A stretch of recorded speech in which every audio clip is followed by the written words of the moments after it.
I'm Shane. And I'm Bo. We are your Kentucky Fried Critics. Back for another one. That's right. You know you love it.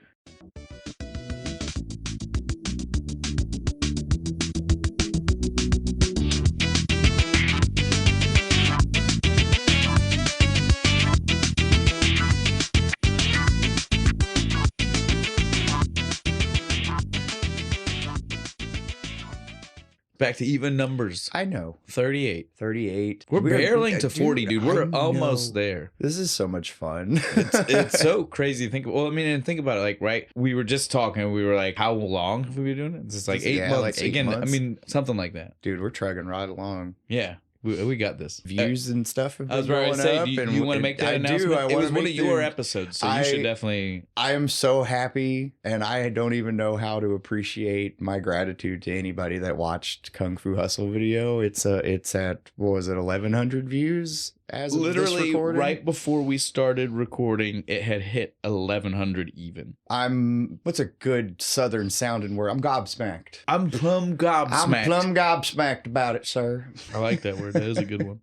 It definitely conveys a lot of emotion. Right. So thank everybody. Yeah, thank you guys. We are more than, I mean, it took 2 weeks to get there, and the whole 2 weeks, like every single day, one of us was messaging the other one to be like, did you look at it today?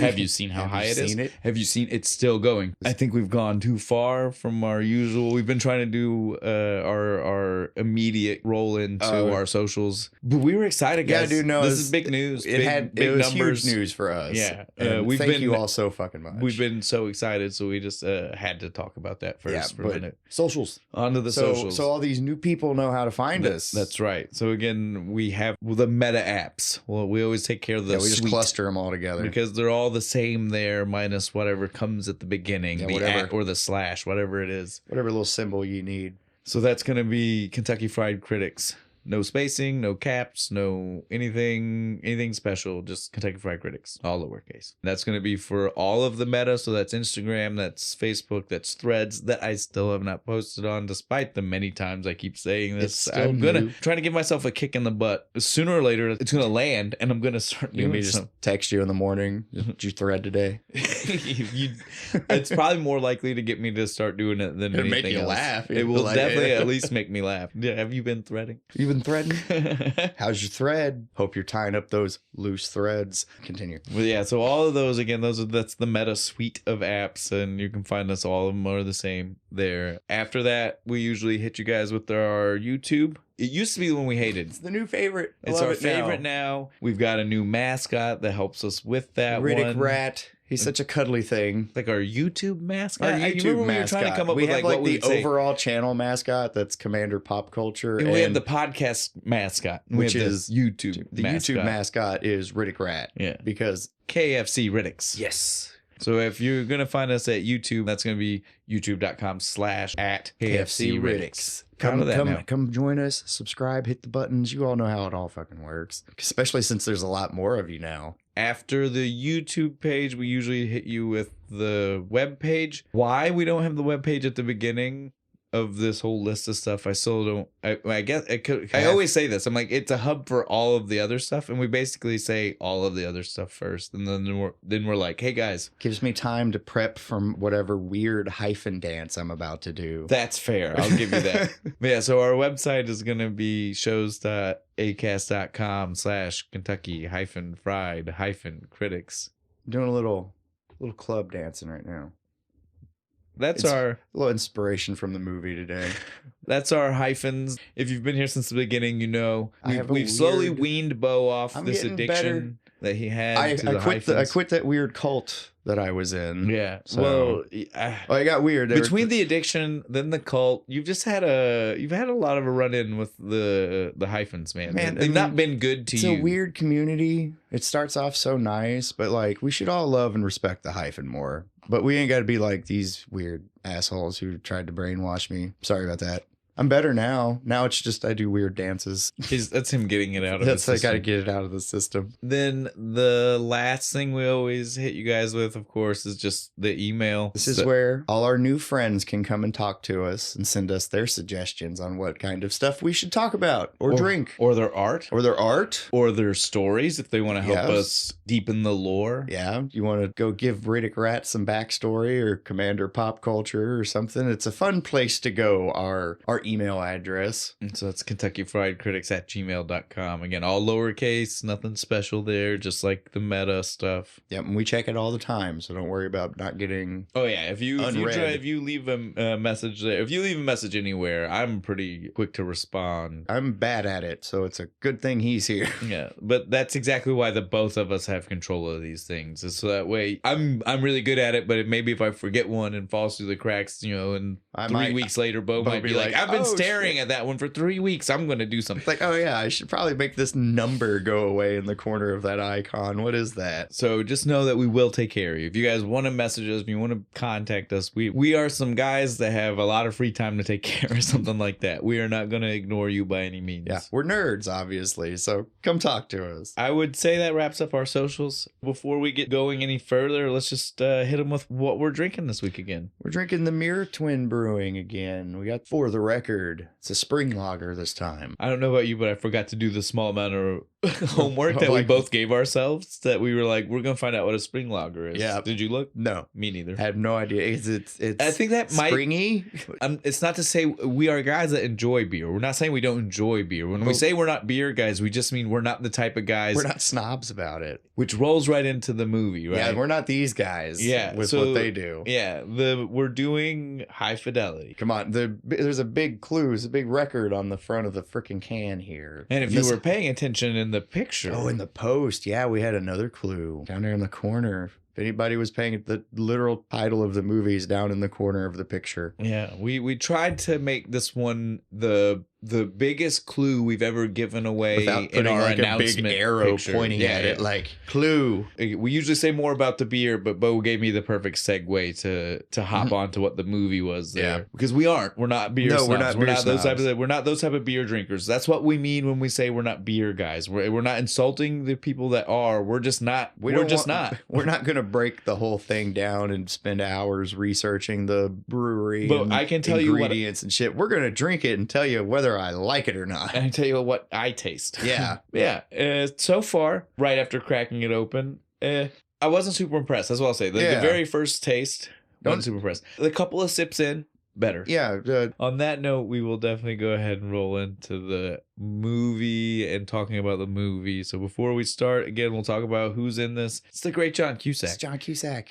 I have a deep love for John Cusack in multiple eras of his career. I love 80s John Cusack. He's in some really great ones. He's in Say Anything. He's in Better Off Dead. He's in a few great 80s movies. But he also had a big resurgence in the 90s with this is in the 2000s technically, but we're splitting hairs. It's literally 2000 when it came out, so it was probably filmed in the 90s. But he also did Grosse Point Blank and some other great ones. He had a resurgence in the 90s where he played a lot of really cool characters that I also loved. I love John Cusack. This is, however, probably my favorite. He is a douche. He's a tool. And I forgot how much of a douche and a tool he is. That being said, this being a funny movie when I was in high school. When you look past the parts of him in this movie that are a douche and a tool, I love the way he delivers lines. You know what I mean? It's not so much. It's not the sardonic tone that he has. It's not Rob himself. It's the way John Cusack has perfectly encaptured this kind of guy. I know people like this guy. Yeah. And it's so perfect. Maybe that's what it is.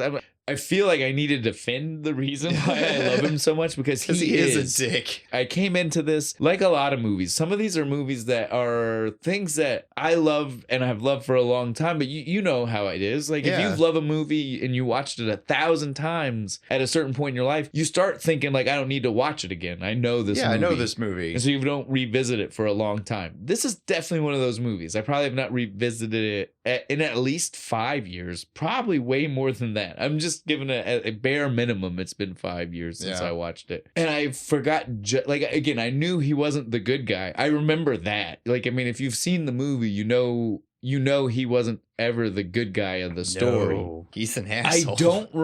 I did not remember how much of an asshole? How in almost every scene you are reminded, like, he's the douche and he doesn't recognize, he doesn't know it, that he's the douche, that he's just the worst kind. He is the problem. I think that's what my notes say over and over again. Yeah, he mine is too. the problem. He is the problem. Rob is the problem. Why doesn't he see he is the problem? But again, this is my favorite John Cusack, despite all of that. Yeah, I might have to say this is my favorite one too. There we go. All right. The only other one that pops in my head is the Say Anything movie. All right, let's move off of John Cusack. So also starring in this movie, before we really get into anything else, we have a young Drake Bell. Did you notice that? I saw him. Since he is in the news and in the media right now. Super young Drake Bell. Like, this is like before when the Jake and Josh started or right at that time? When. Yeah, like he is definitely like the character is 14, I think is what they tell us at the time. He's in 7th grade. Yeah, well, he says 7th grade, but then he says 14, and I'm like, I was way younger than that in the 7th grade. He seems like a slacker reject kid. Maybe he was held Maybe back. I wouldn't put it, but now that you say it, makes sense. Young Drake Bell, he is just playing the young version of John Cusack. That's the main reason I figured we'd go ahead throw and him in. drop him right now, because it's all the same guy. Give him his credit for like 5 seconds. He's in the movie. I mean, he's not this. By no means am I listing these people in like order of importance or anything like that. It was just a funny connection to the main character. Then we also have Laura, who I would wager to say is the other main character, despite actually not being on screen that much, right? Like, I mean, her character is important. But she just kind of comes in and out of the movie. She's played by, forgive me, this name is crazy. Have fun with this. This is Iben, I-B-E-N. I'm pretty confident that.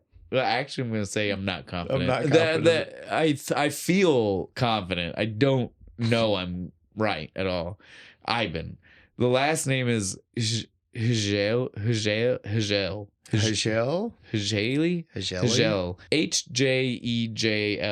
Again, guys, I'm not trying to be that person. You guys do with that what you need to. I don't know how to pronounce Anybody that does know how to pronounce this, please let us know. Well, again, in your message, I don't know how you're going to tell me. Are you going to record a fucking audio message if you have to? This is like phonetics. Yeah, how you say it. Because I'm not going to pretend. But yeah, she is probably our secondary female love interest. Moving on from there, we have 2 people who work in the record store. That is the main focus-ish of the movie. Set piece of the movie. That's a good way to put it. And so that's going to be Todd Luiso as Dick. The only likable character in the movie. I'm going to go ahead and say it right now. He's the only likable person in this movie. And he has a look like early 90s Michael Stipe. This actor has always just looked like that to me. If you were to ask me, if you stood them side by side, I might struggle to tell you which one was Michael Stipe and which one was Todd Luiso. But as this is a music-focused movie, it kind of worked for him. Yeah, right? Yeah, it totally does. The other person that works in the record store, Jack Black. The legend, the myth, the man. Well, and this is before. That's like what's great is like this is a movie where he does a lot of Jack Black. What would be today, you would just be like, that's quintessential Jack Black. Yeah, he's just himself in this movie. He got paid to do the things he does. Yep. But this is before. This is way before that. This is him getting to showcase some of the things that will make him famous. But at the time, he might have even been the nuisance on the set. Yeah, they might have just been like, why is this guy in this fucking movie? There's no telling. Because again, this is just at an early enough point in his career. He was not the guy commanding, you let me do what I want. You let me be this silly fucking guy. This is before Tenacious D and the Pick of Destiny and all that stuff. This is early Jack Black for sure. This is not the earliest. This is Soul Patch Jack Black. Yeah, this is not the earliest Jack Black. But yeah, exactly. Soul Patch and like weird messy hair. Yeah. This is 2000s Jack Black, right? I mean, I would say this is just prior to School of Rock. Yeah, this is before that, but after Mars Attacks. If we're gonna start name dropping, it's also after The Neverending Story 3, where he was like the bad guy. I saw that once. I know. Well, I'm just saying, a long time if we're trying to show off, and this is a movie about snobbery and showing off, I will show off. All right. All right, Barry, calm the fuck down. Also in this movie that bears reference is all of his ex-girlfriends. So we're just going to do this really quick. The most famous of which is obviously Catherine Zeta-Jones. Yeah. She was Charlie, but we also have Lily Taylor as Sarah. We have Joelle Carter as Penny. We never see Allison other than as a young child. Yeah, so we're not worried about that. We're not really worried about her. The last three people that I really want to mention, not big parts from any one of them, but they each are people that I want to give the shout out to. So one, we have Lisa Bonet. She played Marie DeSalle, one of the Cosby kids. Yeah. Man. Gotta love the Cosby kids. You gotta love the Cosby kids. She also, during, and she might have already split up with him by this point, but, you know, she also dated Lenny Kravitz. So it gives her the music cred. Yeah, there you go. You know, they had a kid together, and her kid, I do believe... she's an actress now, isn't she? She's an actress, and I do believe she was in the TV show Remake. On Hulu. Yeah. But then the other two people we've got Joan Cusack, because I love this about those two. They're always in each other's movies. If they are in a big enough role in any movie, yeah, the other one is also going to be there. It's awesome. Yeah. Like, hey, you got to get my sister a job, too. Siblings got to look out for each other. Oh, man, I was wrong. Tim Robbins, small scene. Small, I mean, several scenes. Small part. Small part, but he is the biggest douche in the world. I know. He's so sleazy. We'll get into that more later. But then the last person that I want to mention is Sarah Gilbert. Did you notice this? I did. It was Darlene. Roseanne, yeah, Darlene. Motherfucking Darlene. And again, another really small part. That would be all of the big people that we really need to mention. I would say that's all of the people. Yeah, that's most of the cast. Despite the fact that it's a record store and we see some random people come in and out. Characters. Yeah. The next thing I wanted to talk about before starting the movie, this is another movie just like SLC Punk that has my favorite type of fourth wall break. Where he talks directly to the camera. Well, not even that. That's just what a fourth wall break is. Yeah. I don't care about that. It's the type of it. It's that he talks to us as if we are, you know, like in the room we are with in him. the room with him. Other people aren't seeing us. It's not just that he's talking to, like, because, you know, like, it's not like Zach on Saved by Zach the Bell. Morris is not like talking pausing, to us. Everybody just freezes. I love the creative fourth wall break. I don't enjoy just talking to talking to the generic. Right. I love this, like, finding a creative way for the person to be talking to us, the person. Right? You don't want them just like looking over their shoulder at the camera, being like, "This is stupid, am I right?" Yeah, like that's that's good. dumb. All right, I think we can get into the movie. Oh, yeah. I don't know if we have anything. I don't know if we have anything else at this point. Got your favorite kinds of fucking intros, man. This is dope. Music. Well, and this just is starts great. with it. And this being a movie about a bunch of music snobs, I won't tell you guys any other person, any other band, but this, again, we start off with this one, and this one definitely has the least amount of talking over top of it. So I will hit you with who this one is. I did have to look it up. So by no means... You didn't know this one off the top of your head? No. Okay. Did you? Fuck no. Okay. I listen to heavy metal and stuff. I'm not this kind of music psychedelic person. rock. That's what this is. It's like a psychedelic anthem rock or something like that. This is 13th Floor Elevators. You're Gonna Miss Me. That's a hell of a band name, and I've never heard of it. I've never heard of it. I mean, again, if you were to look up the soundtrack for most of this movie, it's just going to be that fucking way. like deep cut. Yeah, it's deep cut. It's music snob music. It really is. Like we said, we're much like we're not beer people. We're not this type of music people. We can't comment on that. We're here to comment on the movie because we're movie people. We're movie people, and we ain't even movie snob people either. No.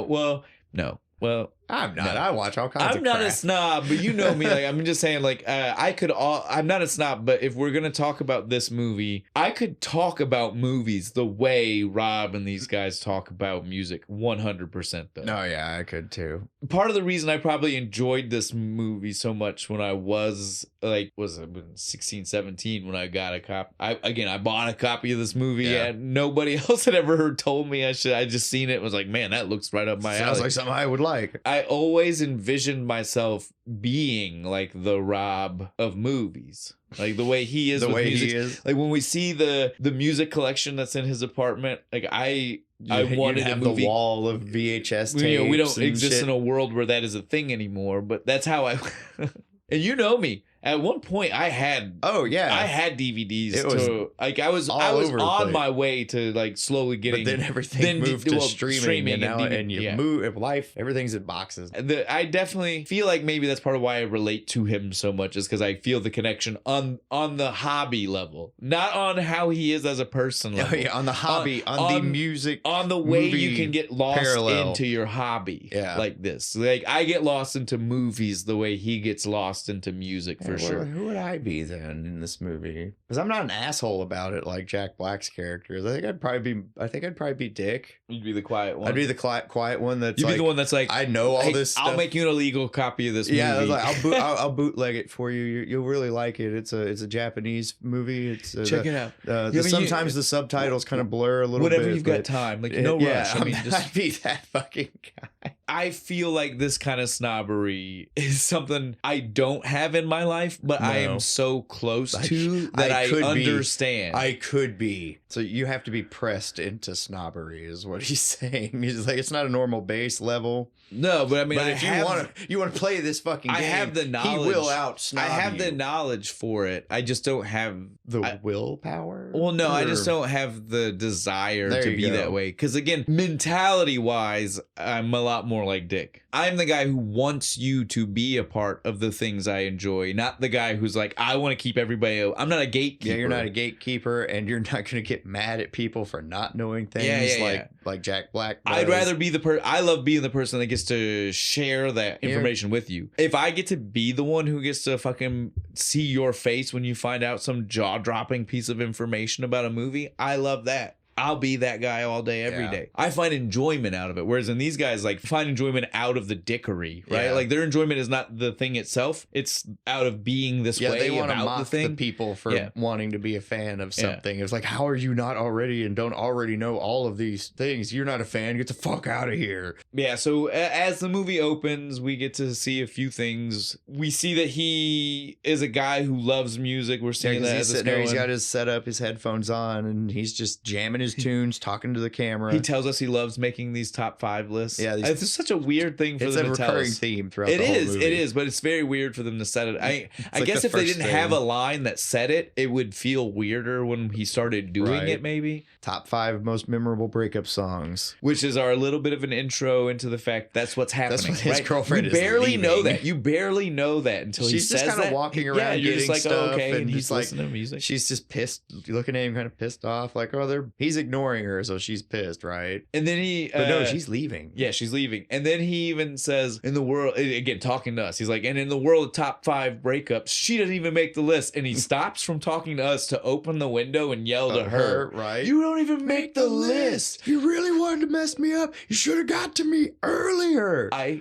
loved that moment. Again, that's that blur I'm talking about with the fourth wall, right? Like where he was talking to us and it reminded him of something he wanted to yell at her. Right. He just goes and he just turns the music off and yells out the window at her. It's that blur, that moment where it really makes us feel like we are there. Like we were part of his conversation. It made him remember that he wanted to yell that. We're just hanging out in the room very uncomfortable as this couple breaks up like, oh, God, oops. Damn, I shouldn't have come over tonight. Fuck. Then as soon as he yells at her and says that, you should have got me younger, that gives him the perfect segue to tell us the top 5 most memorable breakups. And he starts with the youngest. Yep. Allison Ashmore. Grade. 7th grade. Junior high. Just specifically. Junior high. They used to make out behind the bleachers. They dated for exactly 6 hours. 2 hours every day before the Rockford Files started. For 3 days. But on the 4th day, this is where we have our Drake Bell cameo. Yeah, Drake Bell. He's the one he's making this out. version. Yeah, he's this version of Rob, the kid Rob, having a good time under the bleachers. On the 4th day, though, he shows up. Kevin Bannister. Fucking Kevin. I love his friend just dinner, just slut. Well, not for nothing, but you gotta feel kind of bad if you're Rob, right? Because we gotta assume we've only seen a small bit of Rob on screen so far, but we don't know him yet. If you've seen the movie and you're coming back to it, you know the kind of like self-centered, like full of himself kind of guy Rob is, right? And so if you think he's already that kind of guy at 14 here, then you know it's an extra blow to his ego that Kevin Bannister looks like a nerd. Yeah, right? He does. Like, he's kind of a nerdy kid. He is a cookie cutter. He's nerd. Yeah, he's meant to be that. We're supposed to be seeing that it should be a blow to little Rob's ego. He hangs out in the computer science room. This just starts us off on our tour of the fact that Rob always feels slighted. Yeah. Right? This is what really he says. It's like, this is the beginning of every relationship after this had a version of this exact same thing happen. He hooks up with a chick. They go and find somebody else. It's also our biggest clue to the fact that maybe it's not them, right? You think? If it's happened to you a lot of times, maybe the common denominator is me. Hey, I mathed. Yes, you did. Very good. Thank you. If it was even division, you're not good at that. I'm doing great. Proud of you. And this is one of those moments, though, again, like as a younger viewer, I don't know if I immediately took away from that phrase. But this time as an adult viewer, the second he said that, the second he was like, this was the beginning of multiple times, I instantly was like, you? Yeah, sounds like you're the problem, man. If it's the same thing every time, maybe you ought to look in a mirror. It definitely sounds to me like you are the issue, not these girls, not the girls are. Right, because it can't be that you're meeting the exact same type of girl every time. He immediately lets us see his next flashback, Penny. Girl number 2. We see these flashbacks. These flashbacks are like a movie of their own. Yeah. Right? Like we could just see these by themselves. Yeah, and it'd be its own little movie. We could do like the romance movie, and it'd be a nice, funny, like rom-com bullshit. And you could just do the movie with the guys in the store, in the record store, and you'd have 2 full movies, but we smashed them together. Yeah. Right now, though, we move to girl number 2 before we even get anything else. Like because girl number 1 was such a fast story. It was just girl makeout session in three middle days school. It doesn't done. matter. 3 days done. But Kevin stuck with me. Poor fucking Kevin. God damn it, motherfucker. Bannister. But so then we see Penny, and Penny, the story of Penny, she's way too good for him. She's too good for him. She doesn't seem like the kind of girl that would talk to him, or that he would talk to. Right? It's beyond the fact beyond the fact that he tells us she looks attractive. Nothing about the type of girl she is seems like the kind of girl he would go for. Right? Right. So it seems like it was doomed from the get-go. It was never going to be. It was never going to be. It was never going to work out. And that's fine. They were teenagers. Yeah, they were like teenagers, 16. young and dumb. You're going to date people that have shit, nothing to do with long-term, because that's just what life is. That's fine. But then we see he is the problem. He is an asshole.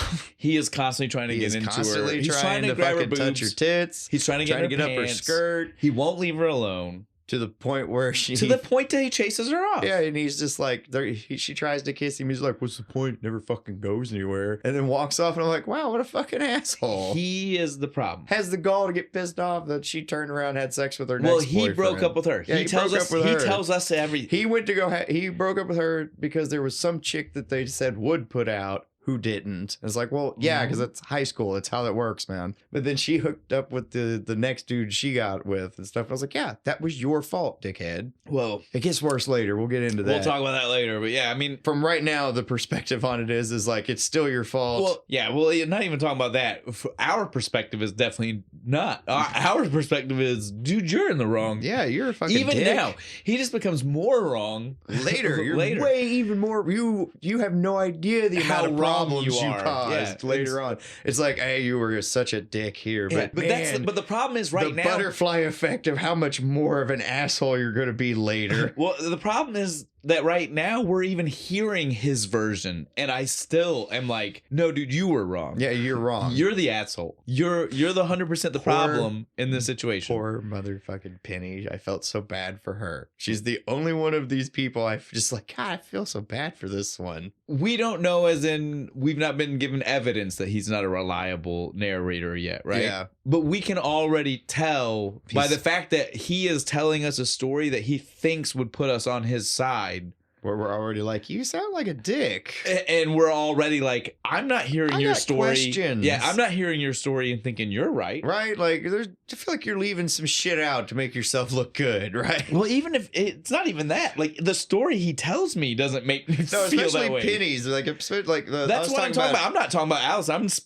Fuck Alice. I'm specifically talking about Penny. Like I'm just saying the words he said to us that he thought would make us agree with him, make me say, put out, so fuckers. Yes, like, no, you're a dick, dude. That's what I'm saying. I'm saying he thought we were gonna be on his side with that story, and that story made me go, "This is not how you babyface yourself. It's man. It's not looking good." No, that's my main. You're just sitting here, it's like, oh, this sounds scummy, dude. What a dick. Well, and the movie knew what it was doing, right? Like they knew that there was no way to accurately tell that story without us being like, dude, you're the bad guy. Yeah, you're an asshole. So instead of going into the next story immediately, they were like, let's take a break and see the record store. To the record store and introduce fucking Barry and Dick. And so first we get introduced to the record store itself. Championship Vinyl. What a name. I like it. Signs falling off. It's in looks jank as fuck. Looks like it's in the hood. I would hang out here. The second he opens the door, I was just like, I miss this aesthetic. I miss this rundown, janky, things are in totes and shit. I love that, and I would go shop there in a heartbeat. Give me a guy who's just like, look, I was able threw up some shelves. I was able to scrounge up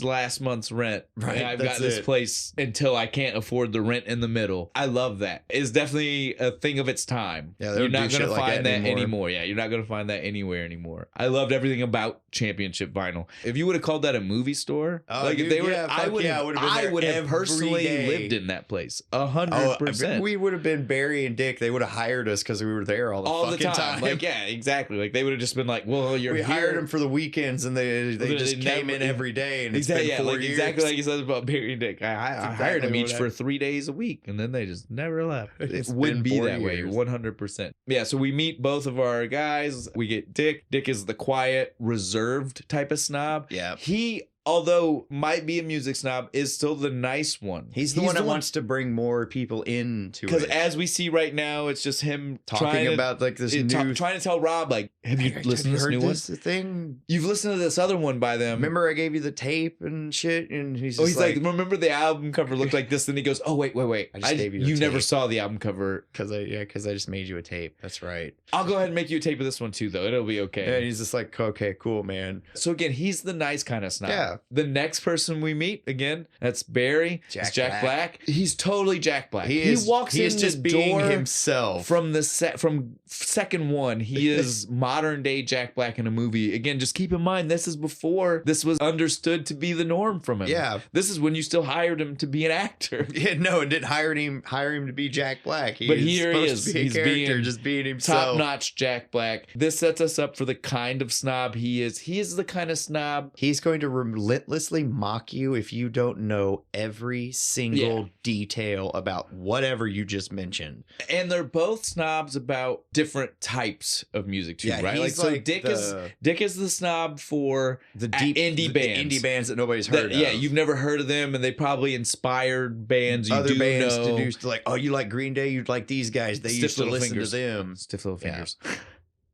Oh, we'll get to that when we get to scene. it. But Barry is the type of guy who loves a deep cut from a well-known artist, right? Like he likes telling you, again, you like the Allman Brothers, but he's not going to hit you with the stuff you heard on the radio. Right. He's going to be like, oh, how about this one on this album that nobody ever talks about? It was recorded on an old jukebox in his great-grandmother's house. And he's one of those guys. You get to see this world. And it's true. Again, like as these someone who's seen really a lot exist. Of it. And they are, you'll find the people. In every fandom, there's these guys. You'll find that kind of snobbery too, where like they're both snobs. They would both call themselves snobs. It's kind of a miracle that they hang out as much as they do because they are different types of snobs. They both love different things in that same world, and they don't really overlap. There's no crossover here in that, because again, if one guy loves indie stuff and the other guy's like, no, I love the mainstream stuff, but just the stuff you didn't hear. Yep, I got the Black Sabbath basement tapes, like the 30-minute long version of War Pigs. So it's very, very different worlds here, because the one guy's like, no, I want the stuff that literally like you've not heard of the band, and the other guy's like, no, I want the stuff you've heard of the band, but you've never heard this cover. Yeah, this you've version. never heard this version of it. It's very interesting to see, especially when you know people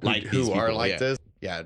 especially in like anime and Star Trek and other fandoms. Oh yeah, and no. stuff, If you are kinds of into this shit. any fandom, I don't care Yeah. what it is. I don't care if you're into football. I was just about to say some football people are nuts. It's exactly what I was going to say. If you're the kind of guy who's so far into football that you've got like your fantasy league, They know all the stats, like how many yards I dudes run promise a you- season and shit. It's promise crazy. you know the same kind of obsessive people. Yeah. You know the people that have an obsession over this type of thing. You know the guy who's obsessed about the actual numbers. You have a guy who just loves watching all the games. You have you know, Yeah. you get what I'm saying? Like there's We're gonna be all nerds, man. but we're all a nerd of it in our own way. And so these guys luckily found each other and found Right. See, look, we can all come together. found Rob's in store our nerddom. and found themselves a safe haven. Right? Just get together and accept each other's nerd. As soon as we see this as the place they're at, right? It looks super slow. Yeah, there's like nobody in this store. And well, right now, Yeah. the rest of the movie it almost was always full. packed. But they set us up in the beginning to think between the way it looked Like outside it was about to close. and the way it is right here. Yeah. And it's not that. He even says something about I'm broke because Yeah. he made fun of that one guy But for it trying is- to buy something. It is not that. This place is No. is very Very busy. Other than this very opening scene, You thinking the writers couldn't decide whether they wanted him to be a failing record store or I have not? no idea. I have no idea.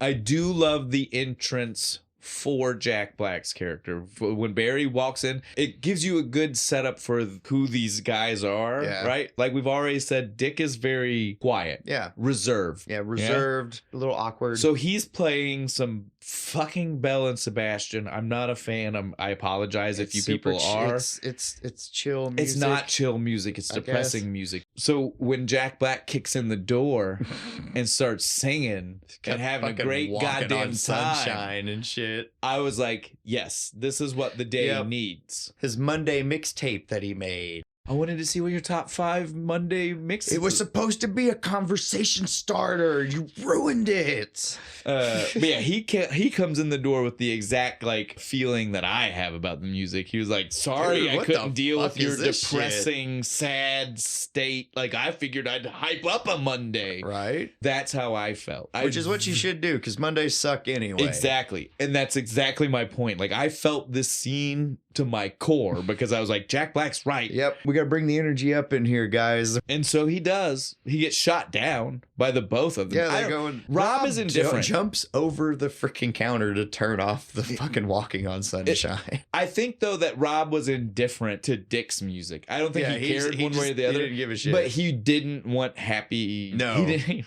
Because his girlfriend just left. He's like, I can deal with the whatever the I can deal with fuck the was depression. Well, he happening. was okay with depressing. Yeah, depressing He was is depressed. fine. I don't want happy right now. Fuck you and your sunshine music. I want anything- dark gloomy yeah, storm clouds. Anything but happy. Right? Anything. I want something I can ignore. Right? That's what he says. This scene though does really set up the group dynamic of these guys, and I Yeah. love it. Because this is maybe more real than when you watch like a bunch of jock guys in a show when they're trying to show Yeah. like this is masculine. Oh, then out. hanging out in the locker room. This and is shit. more real. Again, they're almost the same. I get to like maybe to a woman that's outside and never experienced anything like it. Like they would say it's exactly the same level of toxicity between the two. I would say is where the difference is. Yes, these guys are fucking bagging on each other left and right. right. Super hard. There is no actual animosity to No. it. Whereas, and I would say typically when you see the jock version of it, there is actual levels Yeah, of because they're animosity. kind of trying to test They each other. are actually who's going to try and step up. nobody in these three This one's really just, cares. we're They all are just friends. like bagging on each other because Yeah. they are aware that they are all sad, pathetic Yes, people in their own right. We're all losers, so we can rag on each other, right? But they do go fucking hard sometimes. They go Especially on poor so Dick. hard. Poor Dick takes it more than anybody. I do love it. Like, Right. you know what I mean? Like, because again, you see it as a guy who's not ever been part of the toxic version of it. Right. Like I see this and I'm like, nope, that's true. Yep, That's that's real. exactly what we do. Where there's always we you're just gonna rip on bang- each yeah. other.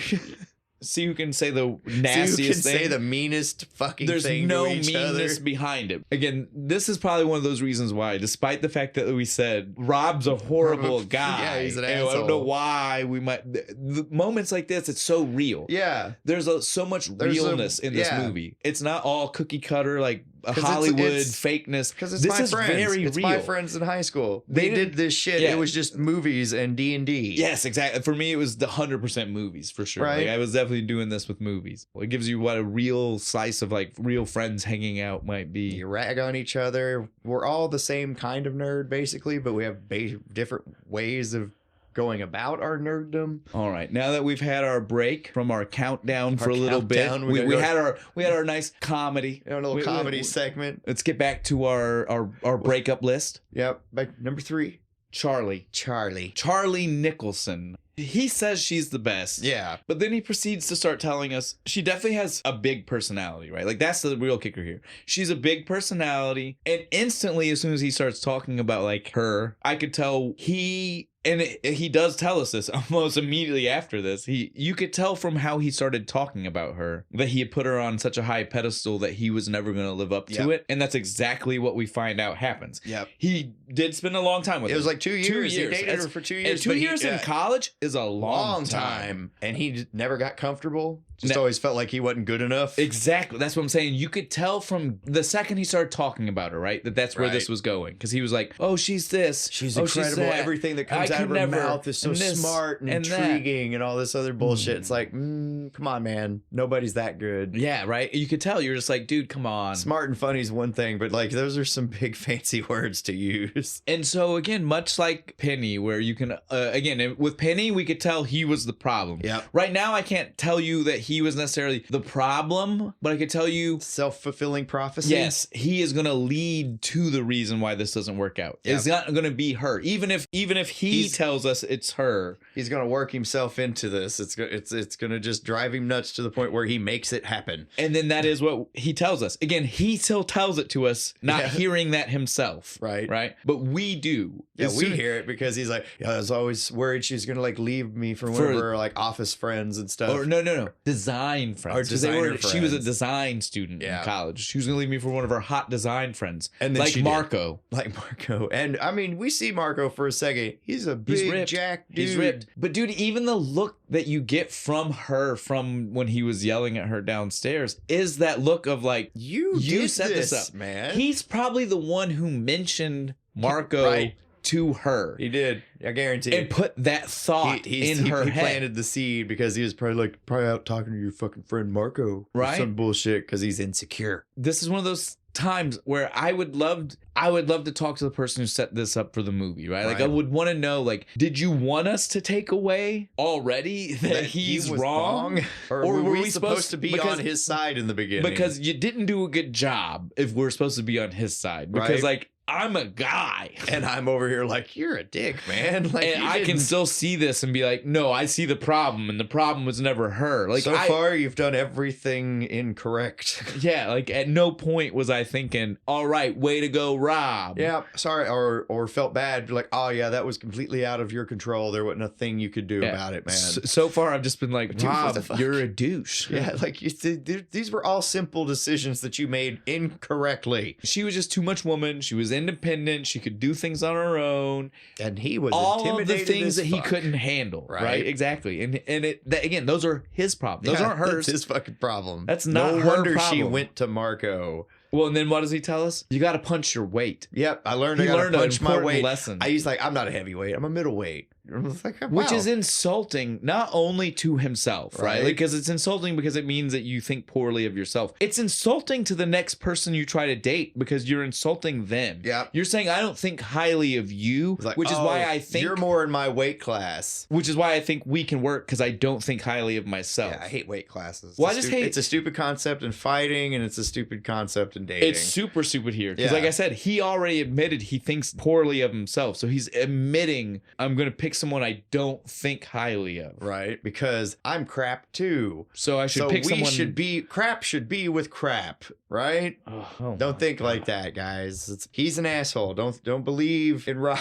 Think better of yourself. Shoot for the stars. Isn't this the line where he gives us the I always preferred Cash by Johnny Cash? Oh, he's like, look, I'm not the smartest guy in the world, but I'm not stupid. I read books. I read the Love in the Time of Cholera. I know what it's about. And I think girls, right? Just joking. joking. But me, I always preferred Cash by Johnny Cash. Yeah, that's the greatest book in the world ever written. I love that line. I thought it was so funny. I did write that one down. I thought it was so funny because it's just like, all right, fair enough. This is another one of those moments where I don't agree with the things he did. I do agree with the sentiment of what he is saying right here, with just the part right here. I'm an educated person. I've read books. I have book smart. I don't don't know if that really means anything. Like what he's saying. Like, does that mean you're smart? Does it mean he's stupid? I'm quote unquote smart. I'm stupid though. I routinely be like, no, I'm dumb as fuck. So like I said, like, dumb as fuck. This is where I come from with the this is my favorite Cusack, right? Like, it's not the stuff he says about relationships. He's totally wrong. He's a jackass. But some of the fucking lines he gets about like life in general or music in general or like how you feel about your fandom. I'm like, yeah, no, he's totally right with this. He's good. He's a good nerd, but a terrible boyfriend. Yeah. His relationship skills need working on. He really does. Yeah, so now we get another cutoff, right? Laura calls, derails story time for us. Yeah, she wants to go get her stuff out of his apartment while he's at work. Yeah, wants him to not be there, so that way she doesn't have to deal with the argument. Yeah. So this is the first time we really hear them interact after we knew it was a breakup, right? And it sets the tone for us for every time they interact through the whole movie, which is that I agree that they shouldn't have split up. They are both very flirty with each other until he gets the point. Every conversation, he gets to the point to where he gets upset because he's reminded of something that upsets him. Again, Rob is the problem. He is the problem. But she comes at every conversation still very cordial, very flirty, very much trying to be like, look, I'm trying to open the door so we can still be friends at least or something. Communicate in some way. And it starts off every time like that. And then he gets upset about something. Whether it be something real or something imaginary, he gets butthurt. Sometimes, I mean, I've got it both ways. I got some times where I'm like, no, he's right. He should be upset. But I've also got plenty of times where I'm like, no, he's an idiot. You're an idiot. That was just a normal human being conversation. There was no reason to act that way. Okay, sorry. Had to get that out there. No, it's fine. Had to throw that out, and it brought up some deep hatred and anger for a second. Rob really is the problem. Right. It's all his fault. You just kind of want to reach through the screen and smack him a little. Yeah. But you really do, though. The longer the movie goes and the more you learn, you're just like, God damn, man. No, yeah. This is another time we get a nice little interlude break. Yeah, we get a little break. This little comedy from Jack Black over here. Barry and the dad. And the dad, he's like, I want a song for my daughter. No, this is outrageous and sets up for you the outrageous level of snobbery in this music store. The dad says, do you have this one? He says yes. Yeah. He says, yes, of course we have it. Can I have it? No, because that song sucks dick. And you're an asshole for liking that song. Do you even know your fucking daughter? He says it's a sentimental piece of crap. And you think we sell sentimental crap here? You just said you had it. Right. He even confirms they don't have it. I know. In a second. After he leaves, he's just like, we don't even have it anyway. But if you had it, why would you not sell it? Why would you have it to not sell it? Right. Just to be an asshole. Just to put one more little lock on your precious gate to protect your fandom from the outsiders. There's no way she likes that fucking song, man. As he's walking out the door. And fucking the dad just turns around and says, fuck you, and leaves. Now we get to the point where, again, like we said, camaraderie, friendship, you can knock each other all you want. For some reason, it seemed, and we know why. Yeah. He still hasn't told them about the breakup. They don't know. Yeah, they don't know yet. But Barry comes at John Cusack for the Cosby sweater. Right. Great line, since we know there's a Cosby kid in the movie. But the Cosby sweater line seems to be a step too far. And Rob loses his shit. Goes over just shaking fucking Jack Black. He fucking just like, if you tore my... This is vintage. I'm going to punch you in the nose. He takes off out the door. And then finally... I liked Dick during that scene. He's just like cringing over in the corner. Well, because he doesn't like violence. But he's still trying to help. He's just like, come on, guys, stop. He doesn't like violence, dude. Break it up. He can't deal with that. He can't deal with confrontation. Right. It's not even violence. It's confrontation. His reaction just cracked me up. Well, it keeps going too, because now Rob goes into his office. And then Dick walks up. And as soon as he gets in there, Rob's like, look, me and Laura split up. Can you do me a favor? Please tell Barry next time you talk to him. Proves it's not the violence and it's the confrontation, right? Yeah. Because you can tell how uncomfortable Dick is with the thought of having to go tell Barry this. He's like, yes, of course, I'll tell him because I have other things I have to tell him, and I can add that to the list of things that I have to tell him when I go tell him the things that I need to go tell him. And I'll make sure that he knows that Laura, yes, and you, of course, split up. Yes, I'll tell him when I tell him the other things. Thanks, Dick. Appreciate it. So uncomfortable when it comes to confrontation. He's about to like faint. He was going to pee his pants. Of going to just tell Barry like, hey, he's pissed because him and his girlfriend. Yeah, it's got not you. Not a thing to do with you. It's just not a good day for this kind of banter. And sometimes it's not, man. I mean, Yeah, but if you don't tell him. I know, and I've done it. I've not told my friends things and then just randomly gone off. Well, but here's the key. I've been that person too, but once you snap, you at least have to say it then. And then you got to tell him. But you got to tell him. You can't send Dick the messenger to tell him. Rob needs to go tell Barry himself. He needs to nut up should. And say, dude, look, I'm in a bad place because this is going on. Well, but that would mean taking responsibility for your actions. This is why I'm saying the Rob is the problem. I was going to say the theme seems to be he does not like doing that. Well, Rob is the problem is the theme. Yeah, that's what this movie should be called. Rob's the problem. He goes home and Laura's there to get her clothes. That's right. Well, it's barely a scene. Or something. Yeah, it's barely a scene. Yeah. Then we get Sarah. Yeah. Girl number 4 on the breakup list. Oh, wait. I'm sorry. It is a scene before she's there. That part is barely a scene. I still stand by that. Him talking to her. Because it's just them getting upset for a split second, right? Like, yeah. I do want to talk about the weirdness it was of him pondering on the fondness of sniffing girls' underwear. Yeah, that was weird because as soon as he like gets there, he picks up some of her clothes and just sniffs them, and he's just like, underwear. And it does. And I'm like, what the fuck? It's only there because they bring it up again the later. Good underwear for sex or something like that. They bring it up again later, right? But I'm like, but you just sniffed those. It was freak. so. If you're into that, fine, but it's weird. Yeah, so then we go to the next girl. This is, if you're keeping count, number four on his list of top 5, Sarah. And he tells us these two matched. Yep, because they're buddies in pain. Fuck relationships. People suck. Yeah, because you're both wallowing in despair. Right? And you don't want to do it alone.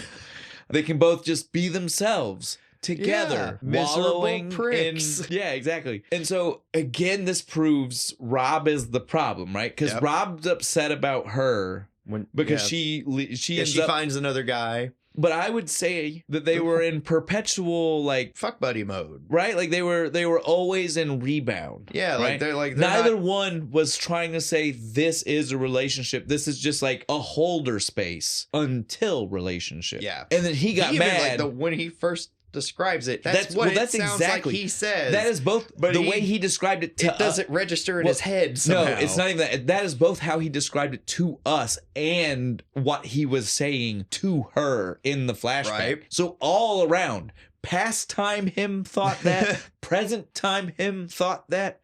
It's ridiculous the level at which he's upset because he wasn't the first. If he'd have been the first. Yep. If he'd have left, it wouldn't have been It'd have been fine. And she wouldn't be on this list. Nope. It's so outrageous the way he thinks about everything. But he's just so betrayed. It's like, you betrayed the whole reason we're doing this is because we hate fucking relationships and shit and blah. It's like, but again, it's like, no, I thought that it was just because you guys were in a place. You guys both acknowledged we're in a place where that's how we feel. Wasn't a permanent state of being. Like, right. You even said that earlier. This is what happens when you talk and don't listen to yourself. You say stupid shit. This is why everybody should record yourself and go back and listen, and then so you can tell whether you're doing stupid shit like we do. Then while he's talking to us about this one, we see that he is knee deep in the middle of reorganizing his records. Yeah, he's got them piled up everywhere. And we don't know what kind of new one it is. We do know, if you paid attention to the background shots, that the last one was alphabetical. Because you could see the W, you could see the letter tags, right? Yeah. So we know that that's what it was. We don't know what he's changing it to until Dick comes by. Until Dick comes over. Dick walks in, and it's so funny because you can see like the light of joy in his face so happy. As soon as he sees that it's being organized, right? Like he's like, oh, he didn't care. He didn't need to know more, right? Like he gets even more excited when he finds out the crazy quest of organization that he's on. But he didn't even need that to be excited. When he just saw them on the floor and knew that they were being organized, he was like, oh, I can stay here with you. I was gonna invite you out to like do some stuff with me and Barry to go see this chick, Maria DeSalle. Yeah, it's the first time she gets referenced. referenced. Yep, first time she gets mentioned, and then it's the weird, like, so is it you doing this like alphabetical? Yeah, I don't. Well, chronological? he even says, well, I know it's not alphabetical because he's probably been there while before. it wasn't alphabetical. Yeah. He's like, so then is it chronological? And then that's when he hits us with the autobiographical. I wanted to do this with my movies so bad. But again, this is so fictitious. So hard. There's no way you could do this. No, you'd have to have an eidetic memory. Well, because he says stuff, it just gets to be whatever you want, though. That's the real purpose here. Because it's autobiographical. You get to put things where you feel like they make sense. The only thing is the example he gives us would definitely, the one example he gives us is stupid specific. That's not saying that's how everything there would go. That's just saying specifically that one. It's a very specific example. He says, like, for instance, I can tell you how I got from this to this in less than 25 turns. And he says, or like this stack, which is for albums that I bought for someone else but never gave to them in 1983 for personal reasons, which implies that there's also another pile of for business albums reasons. he didn't give them for business reasons. Well, he owned a record store. No reason. And I just kept it just cause. Then again with the ill-placed phone call. His mom? Right? His mom calls. This is such a crazy conversation because she is way too upset about his relationship. Super upset. She's not even upset that like he might be upset. She's upset that he's just ruined upset at another him. She is relationship. Just upset at him. She's just like, I can't. I knew you were gonna do this. I knew you'd do it. I knew it was gonna happen. You're never gonna get married. I'm never gonna have grandkids. And he's just like, thanks for not giving a fuck about my feelings, Mom. Well, needless to say, this conversation is what inspired him to actually leave that night. Right? Yeah, he was like, fuck, I'm not gonna do the records. I gotta get away. Mom fucking drove me out of this, and so he goes to the club that he got invited to by his friends. Right. Go see Marie DeSalle. I love when he's walking in, he walks past the bouncer and he's just like, is it Peter fucking Frampton? Fuck him. I love Peter Frampton. He clearly does not. I know, but I like this song too, the one she's singing. I love her version of it. Right? It's really good. But I love Peter Frampton. But Rob Fuck him. Rob does not like Peter Frampton. But then he walks up to the other guys and he goes, I hate this song. But now I love it. I like it. But they the agree. Hot chick is singing it. They agree to both parts. He says, I used to hate the song. And they're all both like, yes. He's like, but now I love it.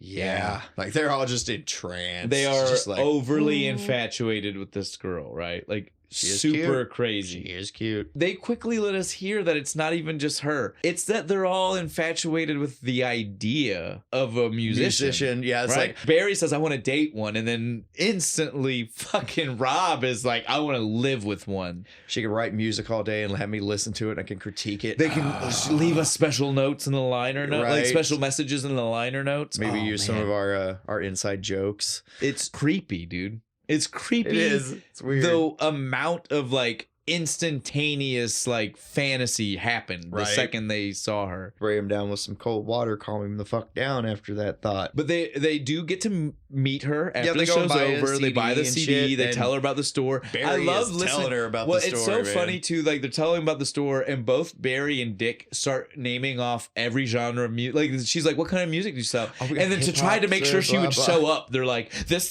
We got all of it. Trip hop. Like you're like, no, there's not. There is no trance or trip hop in that store. Nope. I almost guarantee it. The next scene we open with is the next morning, him hearing the message from Liz. Yeah, because she found out about the breakup. John Cusack. This is when she's still not on anybody's side. She's supposed to. No, she's like, I'm your friend too. And like, I like you guys together and all this other shit. And we never get clarification on this, right? Like who she is to the two of them. No. Because I have a problem with I'm both of your friends. The only way that works is if she met you as a couple. But even if she met you as a couple, unless she was also in a couple, the power dynamic would say she's still going to be Laura's friend. Oh, yeah. And if she knew you beforehand, then she is regardless of her becoming closer with, she is becoming a traitor. It's also true. I don't like saying a statement like that from someone. I want more clarification on how she knows them. But she's just boasted their friend. I know.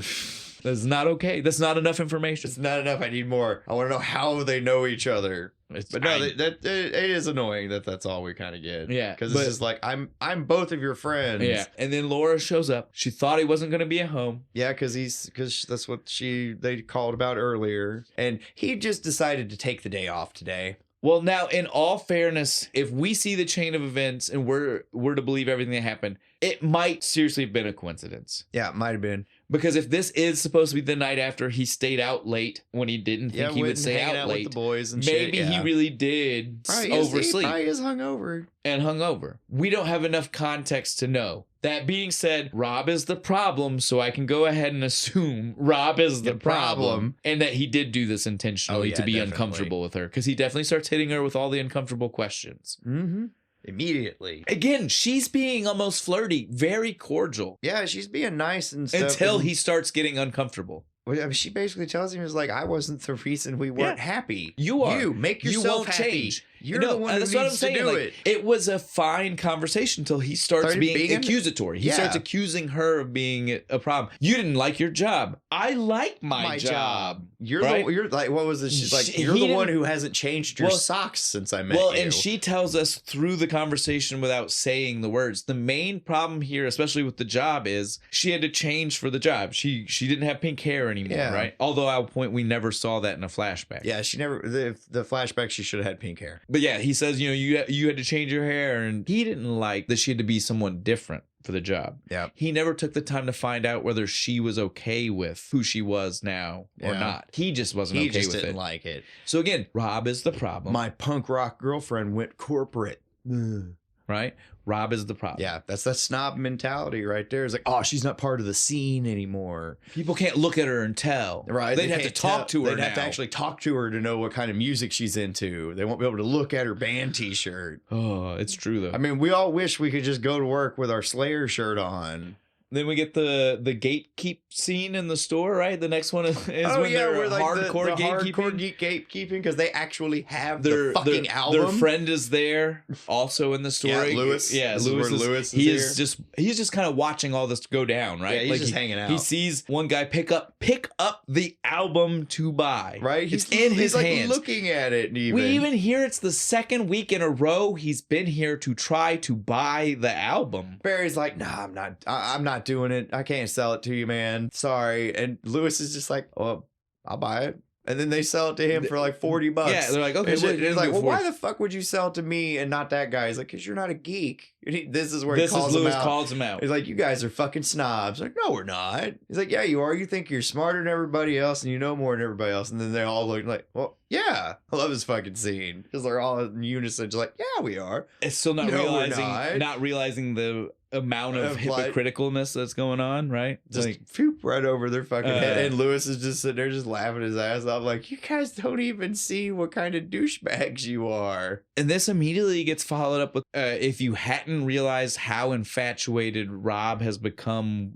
with Marie DeSalle, you start to, right? If you're paying a little bit of attention, you know that he immediately left her show and put the CD in when he got home, right? We saw that from the night before. Now we see that he is carrying the CD with him and puts it in at the store. Work. Andy has the little flyer with the picture. Liner notes. I think that's supposed to be it's the both. He's got the liner notes open and then the flyer beside it. Too much. Yeah. The dude is going too far. A little bit. Oh, especially because think about it. He knows that his two buddies went to the show. They're also infatuated. He knew there was a copy in the store. That's true. His copy could have stayed at home. It really could have. But he carried his own personal copy. It's a subtle thing that if you know these type of people, you can see the level of like infatuation he's already got. It's almost bizarre. And then that's when... Yeah, it is a little weird. That's when we get this moment. He's on the phone with Liz, right? He finally actually talks to Liz. He calls her. He's talking to her. And during the talk, she's talking to him. She tells him, like, look, you need to chill out with all this. Like, she still wants to talk to you. I still think you're a way better person. I definitely think you're a better person than Ian. Who's Ian? Well, he didn't even have time to process that thought yet. Because as soon as he hears her say Ian, we have Dick burst through the door, right? Maria DeSalle's in the store. And he's just like, so you see this like double freak out on his face. Yeah, it's like one of anger and anxiousness, and then one of like excitement. Yay, like, no. And so he tells Liz he's got to get off the phone. He runs outside and he's still holding the flyer. The little flyer with her and her Andre the Giant face on it, and her music is playing on the thing. He told Dick to turn it off. He said, "You should turn the music off." He's like, well, Dick said it. Dick said, maybe we shouldn't be playing her music. He's like, turn it off. I know. Right? It looks creepy. Well, actually, before he even gets a chance to, he talks to her, right? And she's just she like, says, I kind of like it. You should turn it up. Turn it up. And he's like, I will go do that. But I got to take care of something else, too. He literally just runs out this time. Yeah, he just runs out on her. He doesn't. We never go back to Maria this conversation in the store. That's it. Yeah. That's all it is. And so he goes in the back room, and then we get the what fucking Ian guy. Well, as he's walking down the street, which means he literally left right after talking to her. Yeah, exactly. He finally processes that moment. He's telling us, he's like, there's no Ian. She doesn't know an Ian. She lives in an Ianless world. And then he stops. The mail. As he's walking upstairs at his own apartment building. Raymond, or Ray to his friends. Or more importantly, his neighbor. She left him for the weird guy who lived upstairs. And we see this moment where he's showing us a couple of flashbacks. The only two takeaways you need to know is that we hear the guy listens to weird fucking music.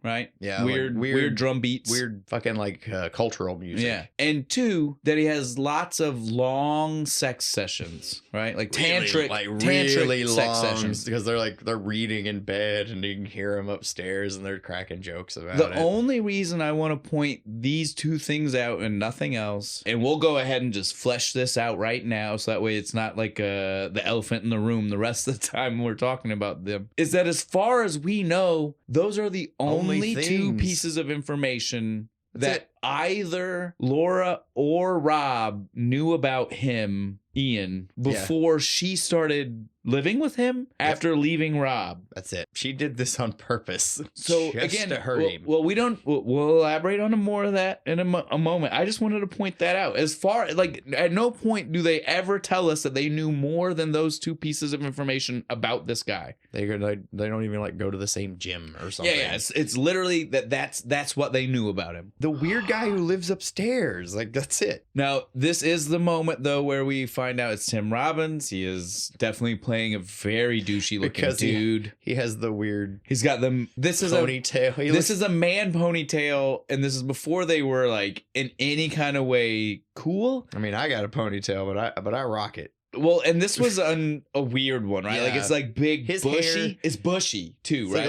Like a little foxtail on the back of his head. And then he's rocking the triple earrings in one ear. He's got seven rings on every finger. The big chains. He's definitely supposed to be that weird version of, it's like a hippie, you know what I'm saying? You get what I mean? Proto hipster. Yeah, something you know what I mean? He's into new wavy, new agey things. I have crystals. But he also has a lot of really expensive shit. Right. You know what I mean? He's got cheetah print Jaguar fucking covers in his fucking car. He definitely sets up the look of Ian. Is very much that he's the douchiest douche of all douches you'll ever see. He has a huge Steven Seagal collection, like I said earlier. We now know that this is who Laura left him for. Yep, she's living with that guy. It's the only problem I have with what Laura has done. Rob is the problem. He is definitely the problem. So she was very valid in leaving him. She was very valid in everything else. I agree. The choice, and again, we know Rob is an unreliable narrator. So for all we know, we don't have the right context. Maybe she did talk to Ian more than what he sets up for us. But if we're just going by the information that Rob has set up for us about Ian, then it is a very fucked up choice for Laura to choose him. Well, and he moved out. Did she choose him before or after he moved out? Right? After, because it was six weeks ago. Unless the beginning part of this movie took place in a lot more weeks than we realized since we saw them split up. Yep. He has the whole night thinking of them having sex. Oh, no. And he's just like, you're not having... It's no one in the entire world is having better sex than you are literally with for Ian. A moment was In my head. For a moment, he literally was he got sick. He's in the dream mental image he's having. She's already got an Ian tattoo on her ass. I know, dude. Shit. It's just dude. It's dude, calm down. Way too far.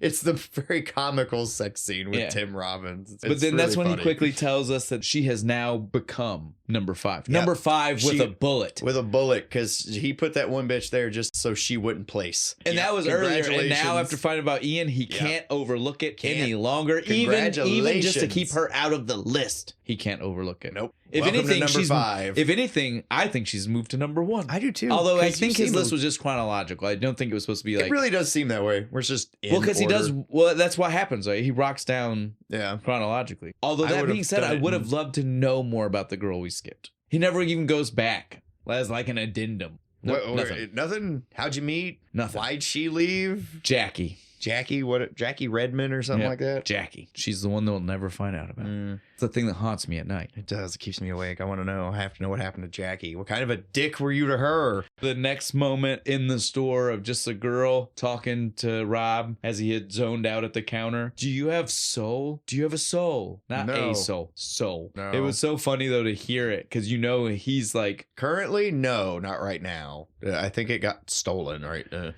last night was a bitch, bitch. It was a bitch. Yeah, it was rough. And then Liz busts into the store, right? And she just screams at him.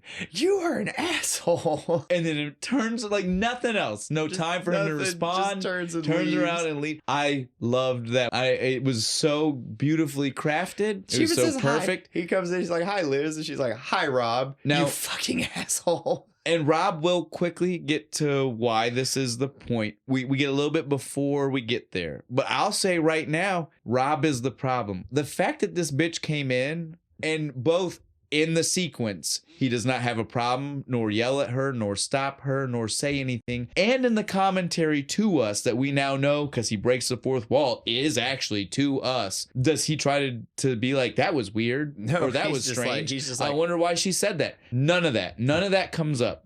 She must have talked to Laura. That- Is what he says. If And that- she might have told him 2, if not all 4 of the things that happened. You're skipping. We're not even there yet. That was my point. Like, we're not there. That happens after we're about to get the first little bit is the flashback. Oh, First where we he get meets her. how he meets Laura. That's then right. he I tells did us skip. I'm like, sorry. oh yeah, now back to that. That's even how he tells us. He's like, now back to the whole Liz thing. Yeah. But you are right. I mean, I'm not trying to downplay that. We get some time to let that cook of just how her fucked just up calling him an asshole. and the fact that he's talking to us. The flashback is him talking to us. At no point is he like, that was really weird. Nope, that was nuts. I wonder why she said I wonder that. why she did that to me. The fact I thought that we it were takes, friends. the fact that he's got the time to tell us this flashback first before he addresses why she might have did it, Rob is the problem. Oh yeah. He knew he was the problem. That's why he was in no big hurry to tell us, I know why she did Yeah, that. it's like, I'll explain that in a minute, but you all need to know how I met Laura first.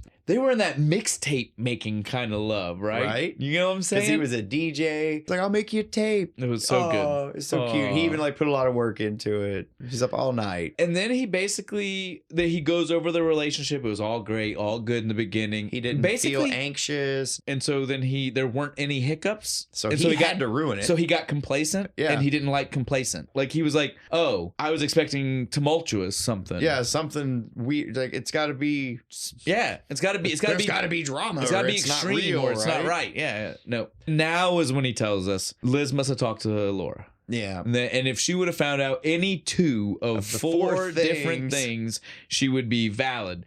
Any 2, fuck that noise, any one. All of these are Any one of horrible. these are all of these are fucking horrible. bad. He cheated on her. First off, After cheating on her, she had become pregnant. Her finding out about the cheating is what caused her to go get have an abortion, which he then yelled at her for the whole like because he should have rights yeah, and say so. it's my kid. Blah, blah, blah. Despite again, it was his actions that caused her to feel the way. Yeah, no, there's none of these make him look good. If you thought he was a dick before, now you're forgetting. Really You're forgetting the middle one of the 4. what was it? After the abortion, he borrowed a large Oh, yeah, sum it of was like money, $4,000. $4,000 from Laura, and never paid her back, which I have a problem with. We don't know how long they were dating at that point, but we can assume quite some time. I know that they weren't married. They don't have to share a bank account by any means. But it is weird to be like, the person I live with loaned me $4,000 because A, they would know what you're spending it on immediately. Right. And B, if it was something stupid, immediately be like, okay, you can start paying me back. Yeah, they would definitely be like, "Hey, I gave you $4,000 for that Right. stupid ATV. Right, exactly. You're gonna Like- fucking pay me back." And so if it wasn't for something that he actually needed, and we can assume it wasn't for rent. maybe for the record store. Maybe. But you Maybe, understand my point something. here, though? Like, it seems very strange for that to even be in the the conversation. That's the least of the 4, though, if it makes Really, you feel yeah. better. Like, it's like, okay, you borrowed money, didn't pay it back. The other 4 You're are a dick. The way rest of them are worse. just like, oh man, I'm gonna kick your ass. That's fucked No, up. the other 4 are Really way fucked worse. up. Cheated on her while she was pregnant, which made her go get an Well, abortion, and then yelled at her for it. Fuck you, man. Well, we already said we knew he was the problem. He is an asshole. He just is. didn't realize how much. He is a problem. As he even said it. He finally says it this time. He's like, I am a fucking asshole. I am the fucking asshole. He is the fucking asshole. Now, he does bring up, though, at the very end, the possibility of the fact that she set him up entrapment style. Oh, yeah, Not like the movie, where he's not kind of trying Catherine to explain Zeta-Jones his side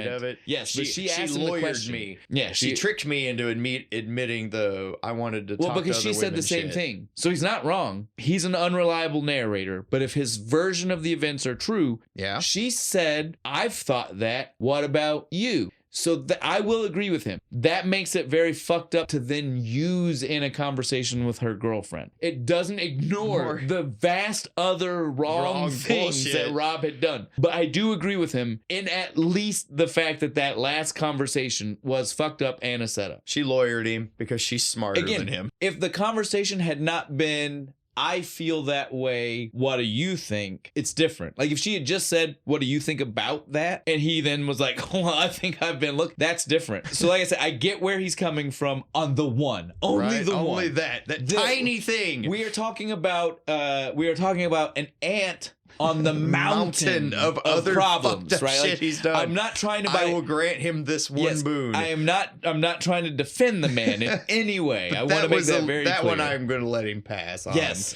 that one is by no means his fault. But this is what leads him to have the whole like, what's wrong with me? Well, he's sitting thing. on the couch. He's having the epiphany. Right. What's wrong with him? He's looking back through his old shit. He finds a random thing, right? And it's got Allison's phone It's like number. his like old address book or some the shit. fuck does he have that? How do you from have when he from was 14? fucking 14 in He like is the in 80s? his mid 30s, 20 years before. That's insane. That explains why her mom picked up, though. I Oh, guess 100% explains why her mom I didn't even picked think up. of that till just now. I Yeah. was like, oh, that's why her Because mom he was picked up. calling her parents' house. yeah. Sorry, we got ahead of ourselves. Yeah, we didn't even say that. The girl number 1 Yeah, on the girl list, number if you 1. remember. But he calls Allison to try to find out why. Why she went and made out with Kevin, whatever the Bannister. fuck. Yeah, Kevin Bannister. And the mom answers, and he's like, "Oh well, you know, I was her first boyfriend." Mom vehemently argues with him about this. She's like, "No, My daughter married her first and only boyfriend, Kevin Bannister. And he's like, no, technically it was me." And then mom says one of my favorite fucking lines. She says, "I don't even know what you mean by technically." But it means that I was there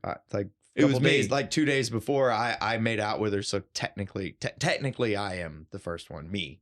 Right here. He's so adamant about it. Oh, okay, Bob. That sounds nice. I gotta go now. I fucking called him Bob. How crazy would that sound to you? For 20 years, your daughter Right. has been telling you she's never had another boyfriend. Honestly, because her daughter, Allison, probably doesn't consider him a boyfriend. No, just right? dude, I kissed one A couple of days, times. right? It was 3 days for 2 hours a day. I feel like Rob may have got a little overly attached as a 14-year-old. Rob is the problem. Rob is the fucking problem. Rob was. This movie should just be called Rob is the It Problem. definitely should be. At no point was she ever interested in him the way he thinks, and her. he was interested in her, right? Yeah, Like, and he's that way with all of them, really. all of them. Every fucking All one of of them. them. That's the Especially problem. Charlie. Charlie is the Charlie worst. is on the top of the well, fucking pyramid. we're about to get there. We get to hear it in real Oh, yeah, time to him because yeah. he even tells us. So first, he just talks to Allison. No plan to keep this going. It was just her, yeah. right? And she's But then off he has a married. drunken hallucination of Bruce goddamn Springsteen telling him he's on the right path. You gotta go and talk to these bitches, get a little closure. Then you can tell them goodbye and so long and all that shit. Did Springsteen know what he was doing a cameo for? Because I feel like Springsteen he was just hanging out in wouldn't his say studio. that this is a good message, right? Like that No. doesn't feel like a good message.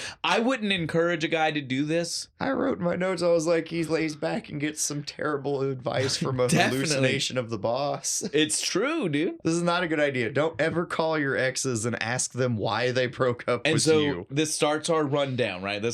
So now the movie shifts gears. Like before we were seeing flashback. Right? Now he's like meeting Now back it's up like, with them. hey, you've seen these flashback girls. Let's talk to them today. So again, Allison out, doesn't count. She's in Australia. Mom said don't talk to her. Yeah. I'm not even going to tell her. I'm not even going to tell her you called. Then we're going to go on to Penny. So next one. Penny. We told you in the beginning, guys, Penny was rough the first time around. Penny's rougher this time around. Second time around. Oh my God. He doesn't even remember that he broke up with her. Well, I feel like he vaguely might have mentioned it the first time, but again, he didn't give it the weight that it deserved. It's just he didn't give it the soul crushingness that she felt from it. As a 16-year-old girl. So that's what she tells him. She says, after having a good date. They were having a great time. They went on an actual date. You could tell she felt like this was maybe a chance to rekindle. Get him, Again, not even saying that like she thought they would start dating, but at least a chance to rekindle, a chance to do it. There's a shot here. And then he shoots down that thought with like, let me hit you with some hard-hitting questions. Why did you leave me? And she's like, let me correct you. You left me. You left me. I wanted to have sex with you, but not when I was 16.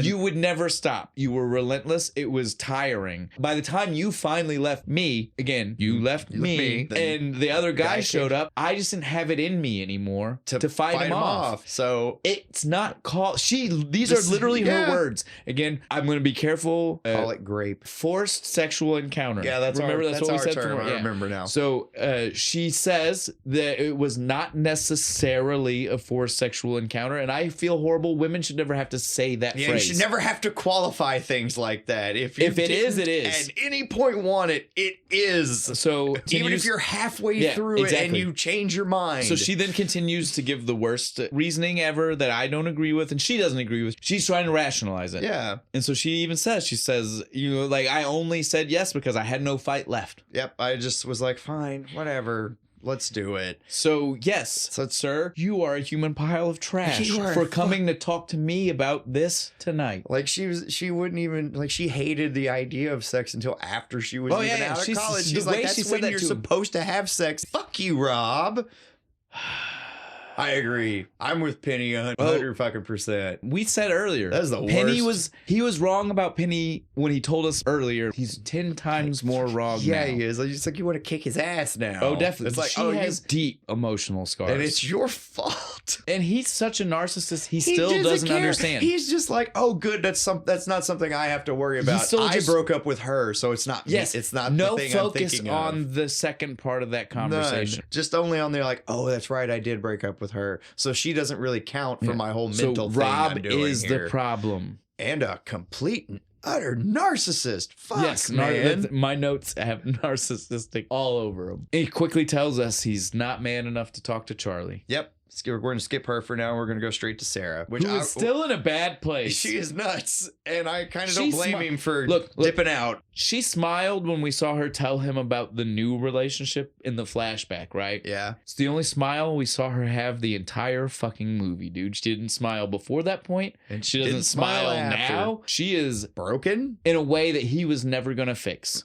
I don't think anybody can. And so, she says she's seen a therapist. Not she's helping. on experimental fucking drugs and everything. He needed to get away. It's good that he got away. He says the same. Although, could have left it at that and been okay, right? Like, I wouldn't have judged him for saying that. I mean, it's still kind of fucked, but then he has to take it the step too far, right? He's like, that's a woman I could have slept with. Yeah, I almost could have slept with that. It's dirty. You're an asshole. Fucked up in the most fucked up ways. You want to hit him a lot of times in this movie. There's at least 5 or 6 times where you directly want to slap Rob in the face for some of the shit that comes out of his mouth. Mm-hmm. Then Why do we like this movie again? I don't know. Look, we came into it beginning the conversation still saying the same thing, and we still said we like it. I know, it's weird. And somehow John Cusack makes this character charming in the moments where he's not being a dick, where you're like, cool, this is great. I don't know if anybody else could have pulled it off. And there's the comedy from all the other characters and shit. Like, I don't know if anybody else. No, it would not have worked with anybody else. All right. Speaking of comedy, we got one tiny moment, then we get another we get a nice comic interlude. Before we get there, he pulls out the phone book. Right? He's looking for Charlie. Yeah, now he's ready because he got nobody else. Well, he's not calling Laura.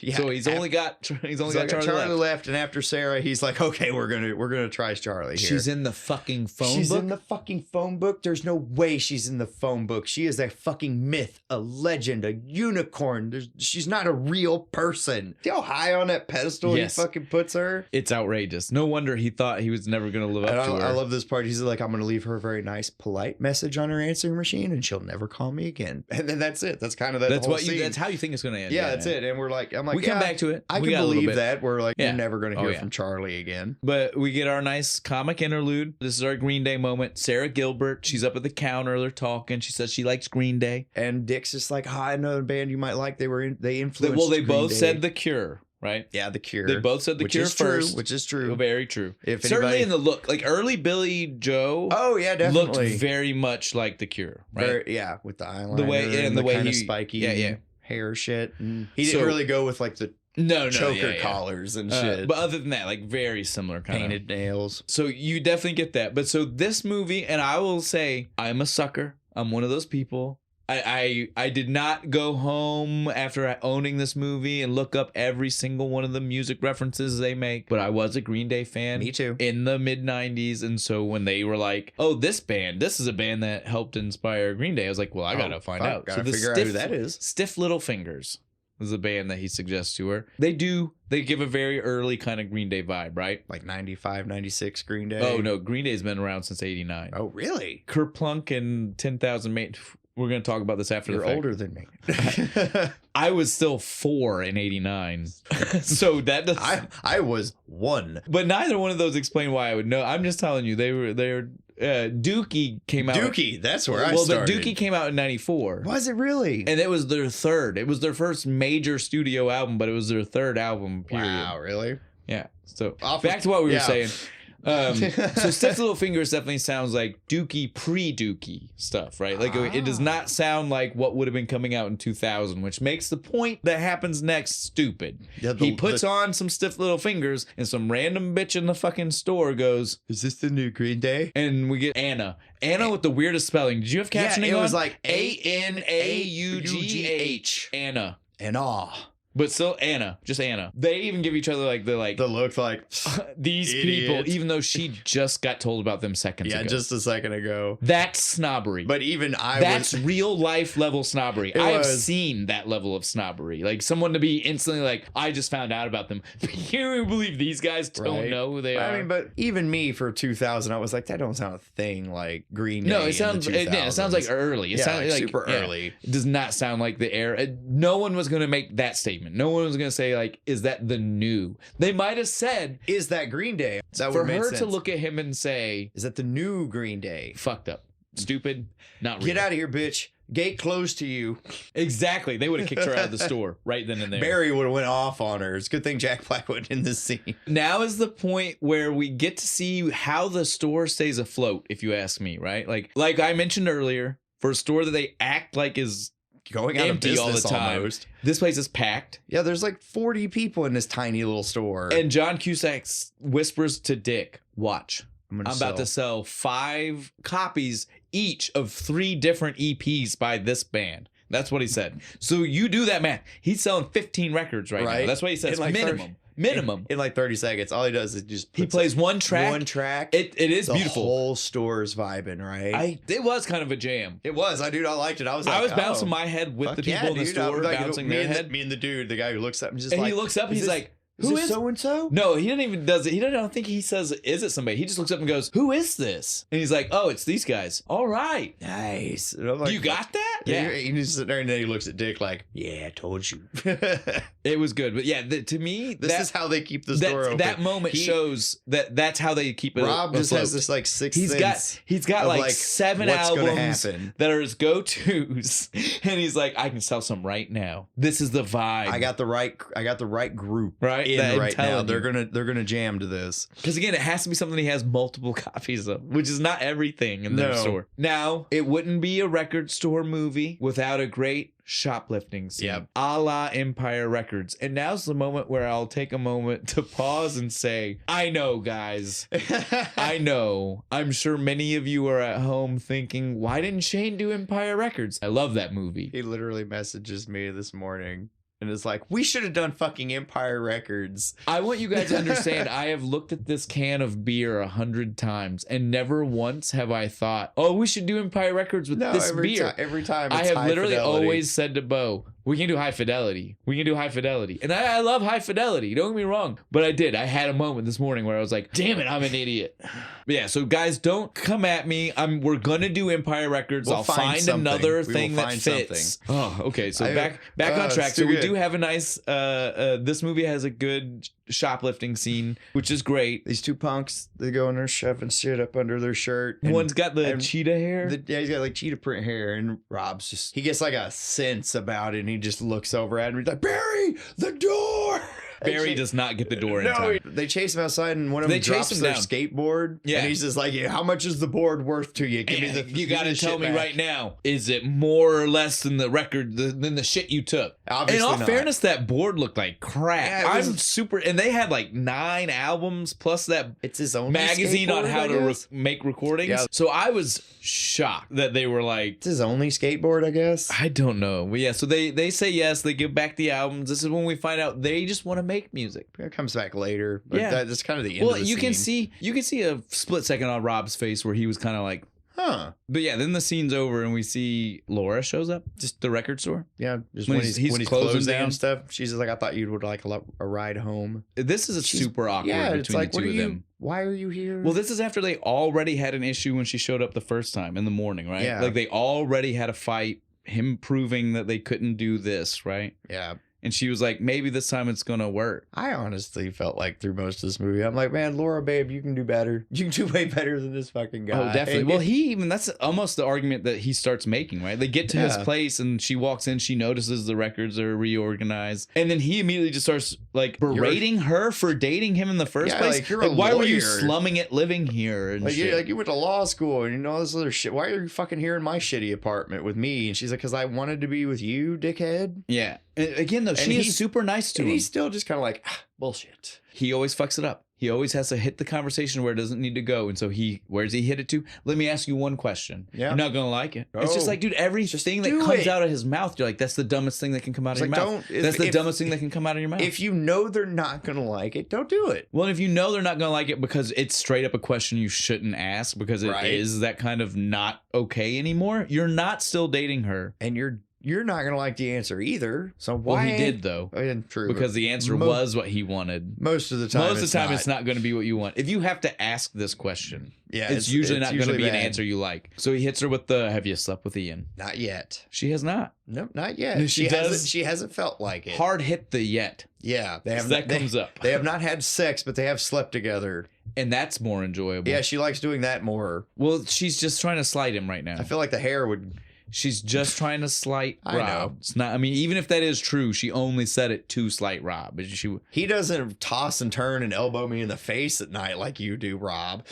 But then Rob proves even more of how much of a horrible human being he is. He gets this information and he's excited. He's like, He's good. outside dancing, doing the shadow boxing and So shit. you would think, right? So you would think if he's that excited that she's not slept with him, right? That would mean his next option is let's call her up and get her back, right? Yeah. Like why else are you excited? I have a shot here. And why else would you care that she's not slept with that guy? Fuck no, that's not what he does. What's he do? He goes and bangs that Maria chick. God damn it. God damn it, Rob. Just because. You want to be good and we can't And what even makes with it you. worse is he uses all this relationship stuff that he's going through right now as a way to smooth talk her into bed. Yep. And that's how he explains it to us. He's all like, how does a dipshit like me get to go to bed with her? I'll tell you how, because I turned the melancholy into charm or some bullshit. Well, and then he shows us an entire scene Yeah. of the night where we see that he can say whatever he wants, but he was trying to be that like sad sack emo guy who's Yeah. using his misfortune in his favor to have you feel sorry for him. Oh, pity me. I'm so cute and brooding. And then we even see the wake up in the morning, and the movie almost wants you to feel like that is like he was success. Like Yeah, he succeeded. because they're playing "We Are the Champions," and I was like, Right? I was like, music choice not correct right now. He is a scum person right now, not a I guess I that's shouldn't the be music that was playing in his I head. hope so, because I don't feel like that was a triumphant No, it wasn't. moment. And to Maria's credit, she immediately calls him on his bullshit the next morning. Yeah. She's just like, all right, I saw through all your shit. What's really going on? What's her name? Well, because Rob is trash. Right. But luckily, like you said, she calls him out. We find out that no, he didn't use her. She used him. Yeah, she used him. She's like, look, man. Sex. Look, We're all I'm hung fucked up up. on that guy. Still, We're all hung up on our exes, but there ain't no reason we can't have a good time. Sex is a basic human right. there you go. It's that easy. It's that simple. Now we never see her again. I feel like she should rephrase that to consensual sex is a basic. I think that part's implied. Yeah, I do but agree. still. We live in a day and age where you have probably to say should say that. that. Like I said, this is it. This is her end. They shake go hands outside, and shake hands, and go their off separate their- ways. He even says, "I'll call you," and she's just laughs. like, "No, She's you're like, not." no, that's not gonna happen. But now we see again. Even though he should be over everything, he's focused on the yet. Immediately, as soon as she starts to walk away, we get fourth wall Yeah. break to like, what does the yet mean? What does that mean? You haven't done it yet. To the point where he even brings Barry in with a bullshit question About like, movies. about like, Evil Dead 2. I haven't If you seen haven't seen Evil Dead 2 yet. yet. What does that mean? He's focused on, does yet imply you just haven't? Is it extra emphasis on the fact that you haven't? Yeah. Or does it imply I'm the gonna. want, the desire to do said Right. thing? And even Barry's like, I mean, that yet kind of implies Well, that at you would- first he's just like, I can't fucking know. right? Like, I have no fucking There's idea. no way to fucking understand what that yet could mean. Like, I was just like, thank you, Barry. Tell him. The yet is the thing. That's what I wrote in Yeah. my fucking notes. He can't get over it. Yeah, he calls now, Laura. now he calls up Laura, which is already kind of bizarre. and pesters her to go meet for a drink. Before we find out what it's for, it almost feels like he's just trying to keep her so busy she can't talk sleep to with. Ian. Yeah, but it seems like he's just doing this to keep her busy, If I right? distract her enough, it won't happen. But then we quickly find out that that's not even what's Fuck going no. on. He just wants to find out If if she she has. did. He is looking like a man strung out on drugs. Yeah, he is. When he asks her, right? Does he not look he's like got the bags under you can his tell he's not been eyes and shit. sleeping It has because it's kept been him eating up at for him. days. And of course she says yes, and he gets offended. And leaves all pissed off and shit. It's like, dude, you just My banged that man's- one chick. My man slept with a woman the same night that she most likely slept with Ian. Oh yeah, definitely. Rob essentially slept with a stranger. In celebration of the fact that she hadn't slept with Ian yet. A guy she's been living with for several weeks now. Yeah, at least. I don't agree with the relationship. I already said my piece about how weird it is that that's the guy she chose. All of that put aside, we don't know the relationship they've developed in the couple of weeks she's been living there. She's in more right than wrong territory. Yeah, she and has- Rob is squarely in wrong He's territory. very wrong. I mean, she has more of a right to bang Ian than he did to go fuck that one Right? chick. So there was I'm so happy my ex didn't bang that dude Let me she's go living sleep with someone I'm a else. bang random chick I met at the nightclub. major problems with Yeah, Rob. not the exact He's the biggest best way to hypocrite think about it. ever in the world. He's a huge hypocrite. So now we see the point. He's so full psycho. He starts calling her and hanging up. He calls the He operator calls and information, gets gets Ian's Ian's address, address. which is crazy because he didn't do anything spectacular. He made a 5-second phone call and got that information from an unlisted in the phone book individual. Man, I'm glad that a few things have changed. Yeah, a little since back bit. It shouldn't then, be that 'cause fucking that was easy. nuts. But so then he starts calling from the payphone right outside In the pouring ass fucking rain. and gaslighting her, right? Right? He tries to gaslight her into how she shouldn't be upset at That- him. Like, you can't be mad at me. You're just doing this because you're running away. And Right? All this Like, other he's fucking trying to be bullshit. like- It's like, no, dude, fuck you. You're He's trying to the be asshole like, here. He says you can have your wild adventures if that's what you need, right? Like that, and she's just like, I'm just trying to live my life Right, now. like- This isn't a wild. I'm not sowing my oats. You are a toxic element in my life I need to remove right now. Rob is trash. Yeah, he is. Rob is an the asshole. problem. Liz goes to talk to Rob because she's like, look, you got to quit this.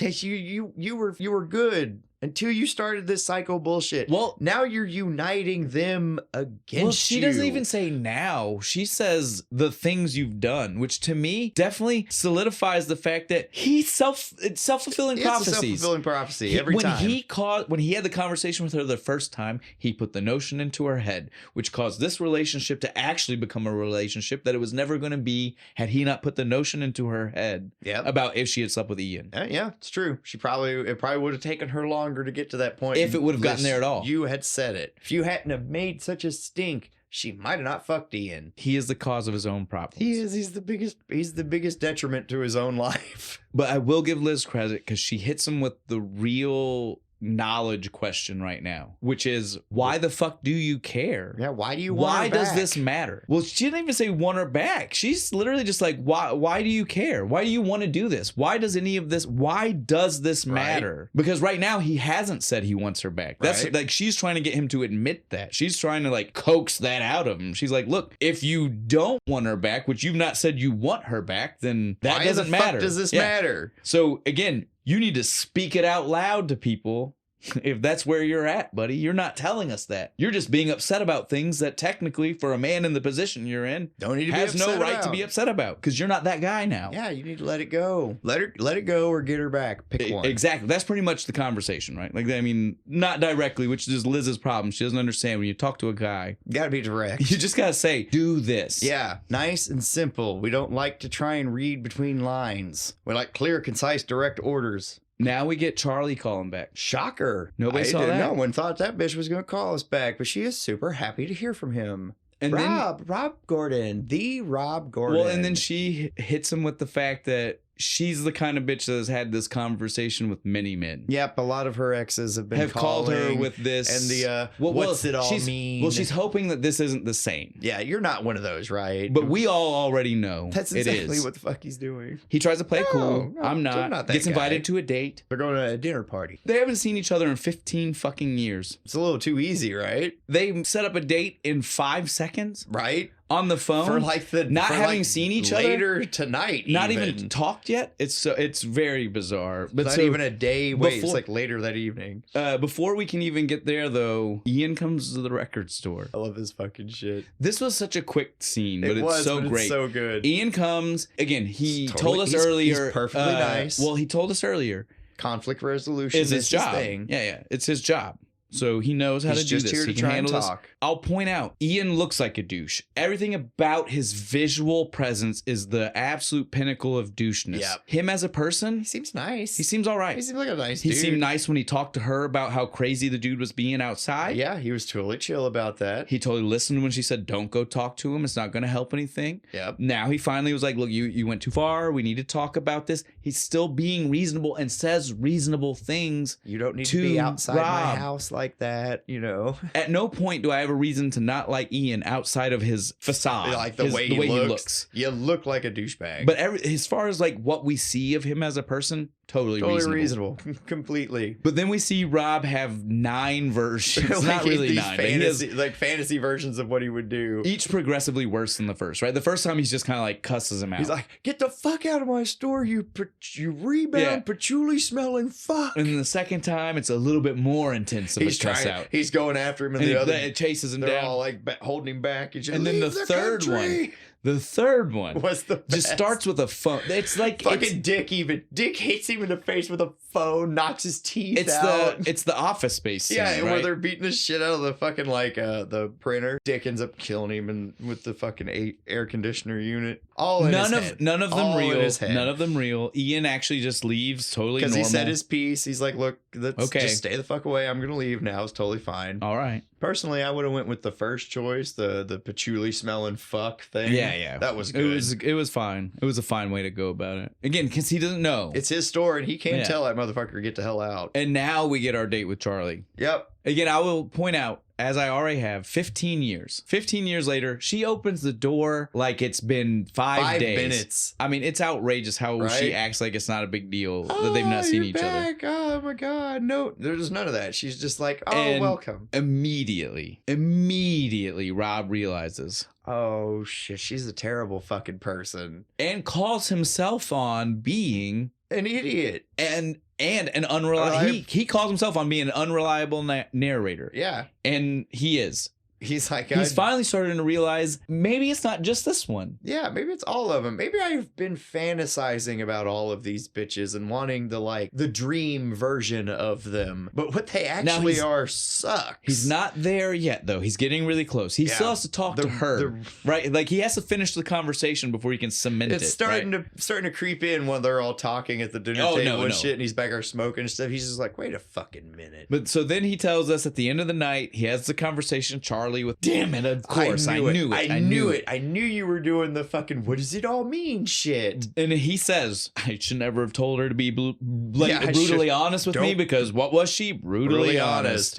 And she tells him, I left you for fucking Marco because you were boring. And it's not even boring. You were work. He seemed easy. Yeah. You were a lot. He was glamorous. I needed to tell you things. I needed to reassure you. I needed to make you this. I needed to make you that. You're the problem, Rob. Rob is the problem. We knew that because he told us. He never felt like he was going to be enough. And so if you don't feel like that, what's your partner going to have to do? Always talk you up. Yep. Always be doing the work. And that gets exhausting. And you don't want to do it any fucking more. So as much as Charlie, he wants to be like Charlie's a bitch, she was brutally honest. He needed to hear this shit. He needed to hear it. And you needed to hear it from the top of your pyramid. The top of the list. You weren't going to listen to anybody else because she was the high point. Like she was like the perfect chick to you. And so now it's great though, because now even before she had told him that stuff, he finally took her off the pedestal because he saw her for who she really was. Being terrible. Then she came out with the brutal honesty, which really cements she's never going to get put on top of it again. It's like, oh yeah, you're done. He needed to hear all of that. Yep. But now I can put Laura up on the pedestal, right? Yep. Right? And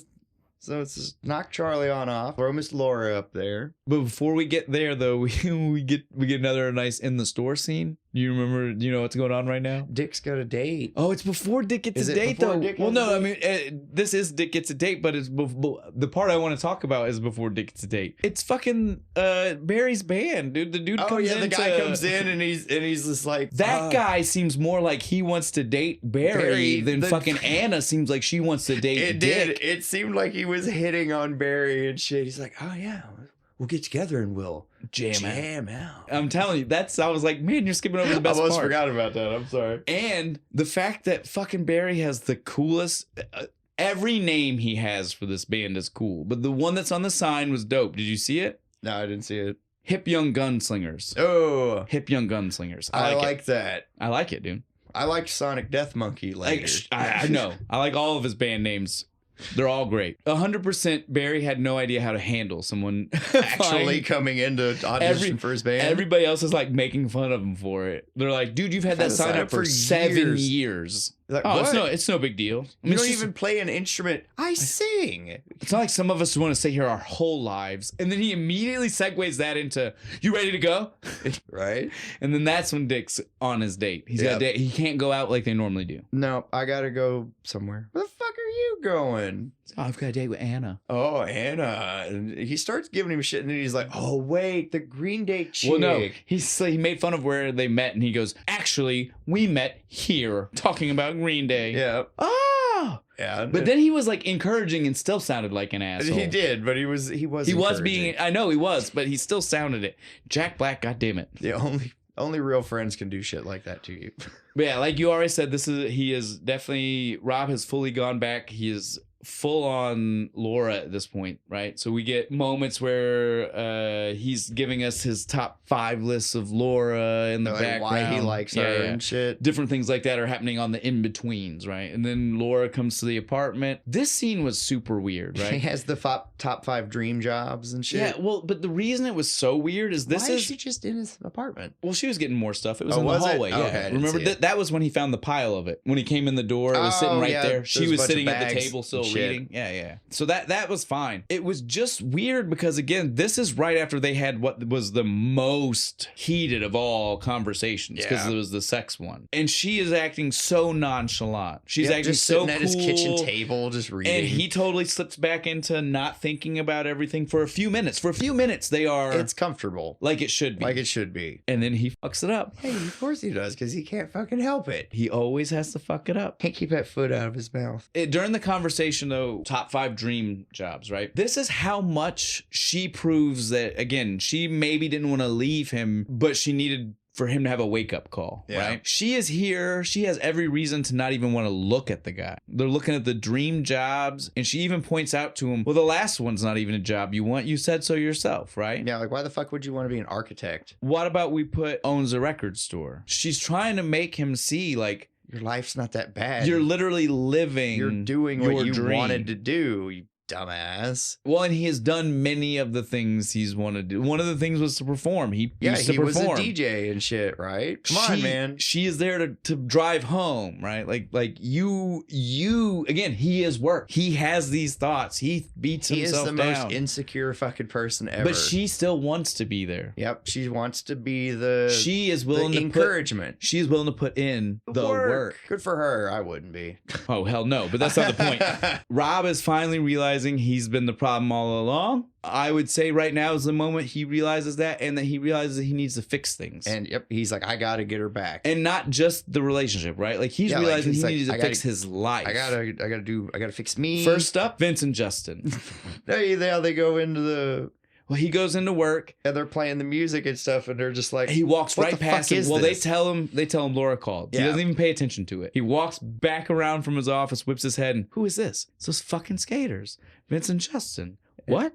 They're good. Really fucking good. It was, dude. Barry I liked it. It sounded so dope. Barry is just like dismayed about it. He's like, oh fuck, it's good. God damn it. The Kinky Wizards. I love the name. The Kinky Wizards is so good. But so Rob decides he's going to produce them. Yep.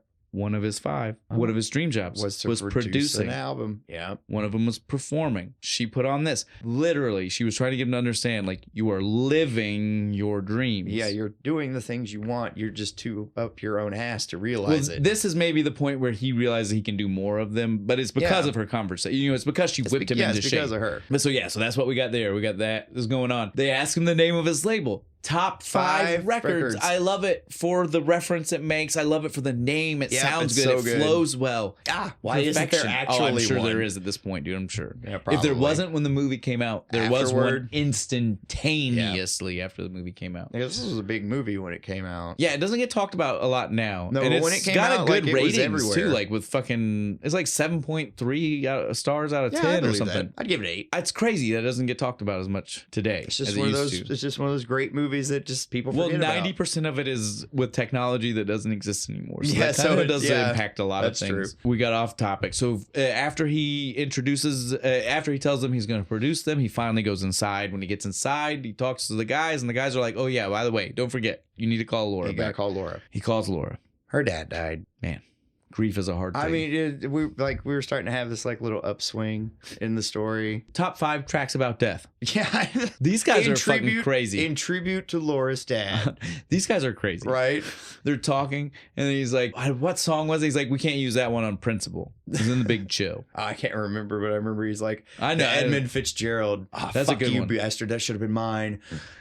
That's the moment we're getting a little bit of cut back and forth between them having their conversation. We see he calls Laura back again, right, to get some more details. Like when, finally, because the first time she was still like, she just told him she he was died. super was grieved. just super crying. She was not ready to be on the phone yet or anything. She told him why she had called, and that was it. Hung up. Now it's like the details, and she's like, "Look, I want you to go," which makes sense. My mom wants you to go because Dad liked you. Yeah, well, and again, like if Charlie was supposed to be a big deal because they dated for 2, we know that means Laura and him have dated more. Yeah, way longer. So obviously he would be the one that would go, even if her mom knows, which is right now we don't know that for sure. For all we know, she's not told her mom yet. Yeah, she probably not, since she didn't tell her dad. Yeah, well, I mean, he wasn't going to tell his mom until she called, and he had to. Yeah, and so in all fairness, it is what it is. Yeah. I'm not upset at her for not telling. I'm just saying maybe she hasn't. So it makes sense. And again, like they wouldn't have known Ian. It'd be weird for Ian to go. So I mean, it makes sense. But that's the kicker, right? Rob didn't need to bring up Ian, did he? Ian going? Did he need to do that? No, and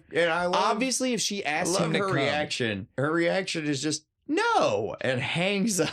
Rightfully, when she specifies to you the reasons she wants you there. Yeah, my mom and dad both liked you, and I didn't tell them that we broke up, so it'd be nice if Why you would went. it make sense for Ian to be there? Right? It's like, what the fuck, dude? Think shit through a little bit. So I agree with that. Then we just get to the funeral, right? There's nothing. Yeah, Let's not sugarcoat this. They go straight to the funeral.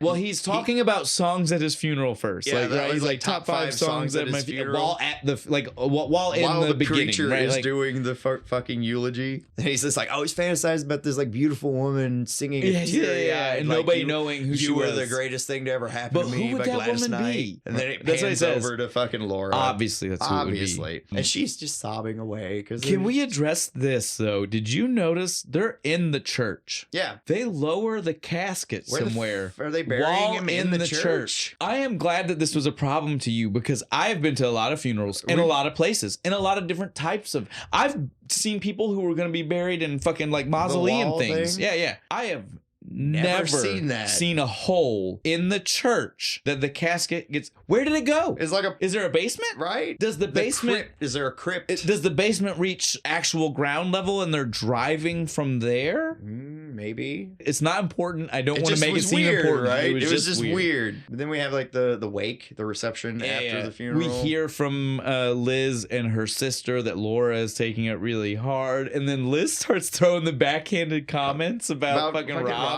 Rob starts screaming like, "Fuck you, bitch!" Yeah, fuck you. You're an asshole too here because he's like, look. I'm not gonna. You think I should just listen to it? I mean, shouldn't I? I mean, the least you should expect from me is that I'll defend myself. I'm not gonna let you just say these horrible things. I'm just gonna let you talk shit about me. A, thought you were my friend. B, I'm standing right. While I agree with him, it is the wrong venue. It is for that conversation at the levels he is having that conversation. He needed to do that way quieter or take that bitch outside and do it. But she again.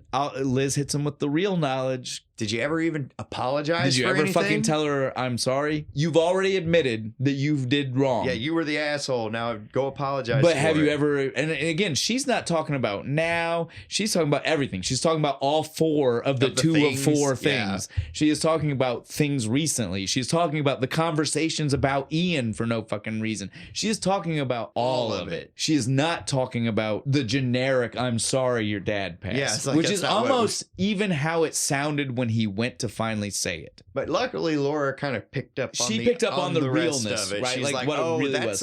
That's a big sorry. Yeah. And then he walks out. This was so crazy because it's he likes to run in the rain, doesn't he? It's coming down cats and dogs out there. It's his favorite thing to do, I've noticed. Just run through the rain. In a suit. He's soaked and he runs to the bus stop and he just sits. And she pulls up in the car. He tries to hide. He jumps over the fence into the mud. You could hear it. And then did you even notice like the bridge? He puts his hand up on the bridge and there's so much mud on his hand. It discolors everywhere his hand touches. It's just running all over that poor fence. But she's like, get in the car. I didn't want to be at the funeral anyway. Let's go somewhere and do something. Grief is a hell of a thing. Yeah. Then we have the weirdest sex scene ever. Grief is a hell of a thing. I'm not gonna lie, I fast forwarded through because I was like, this is weird. It was weird. It was uncomfortable. I get it. She wants to feel, and she made the whole comment about it's either this or you burn me with cigarettes. Well, but here's the thing. You fast forward through some of the real reason that she was doing it, I feel like, is the scene, because this scene came right after he was talking about how he loved her dry sense of humor. Yeah. And that was all of the beginning to it when she was like the cigarette. That was supposed to be her dry sense of humor. Yeah. That's what that was. I get it, but it was still just I get it. It was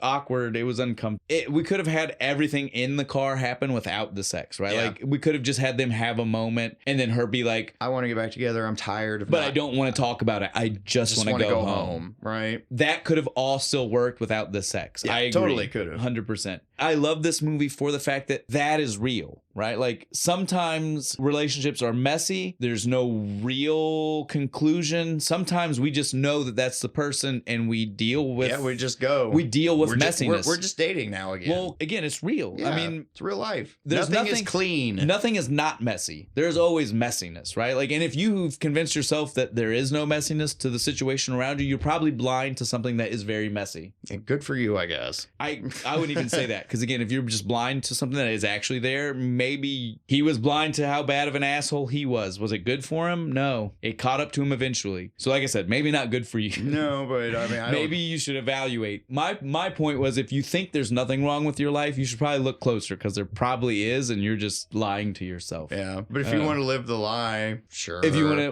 which pill is that? If you want right, red pill, blue pill. Yeah, I'm not a big you enough. Wake up and none of this. I'm not a big happened. enough Matrix fan to remember which one was which. So if you want to take the pill, whichever one it is, you want the rabbit hole pill or the I wake up and none of this happened pill. And so then he tells us, though, things are great. Things are. Yeah. He now has everything he ever wanted. Moved all of her shit back in. Like they're happier than they've ever been. Yeah, it's fucking great. Until this is literally what he said, guys. This isn't me. This is not me trying to be like sitting there talking to us like, and then of course this, and then this fucking thing happens. And we see, and thankfully we don't really see the thing that he wants us to think does happen. Does not. I will at least say that. But we lead into it thinking the worst. It's like, oh fuck, man, you're gonna do it again? Yeah, because some hip young girl comes in saying she knows him. She's heard his music. She wishes she could hear more.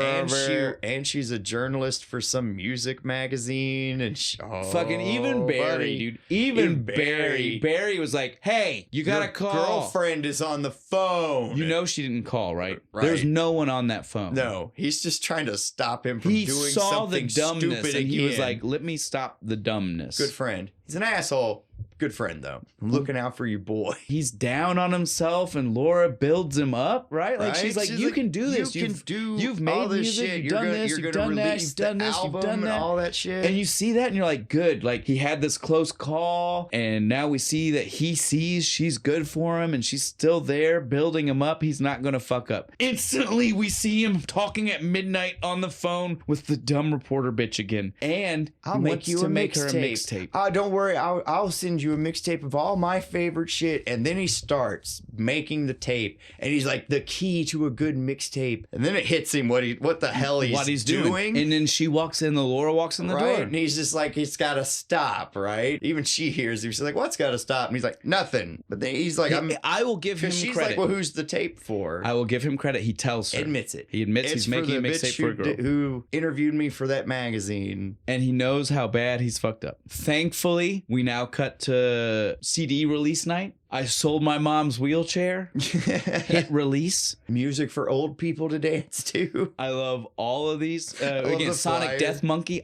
Every name for anything is perfect. Yeah, all the band names and shit are great. Kathleen Turner Overdrive. Yeah, that was a good one too. God damn, dude. Okay, but yeah, so we're at the show. Everything's going good. He comes off the DJ stand, introduces Barry's band. He tried so hard to not have show up because he's convinced it's going to be bad. He's even like, I should have played the entire album before we let Barry go on. These people just burn the place down. Barry was good. It was awesome. This is a great freaking version of this song. Let's get it on. Full Jack Black version. Yeah. It's so good. And now we get Rob trying to propose. Yeah. She's just like, dude, I mean, like, she calls him out. You were making a mixtape for all of this shit. She calls him out on all of his bullshit and says no. Yeah. She does not break up with him, but she says no.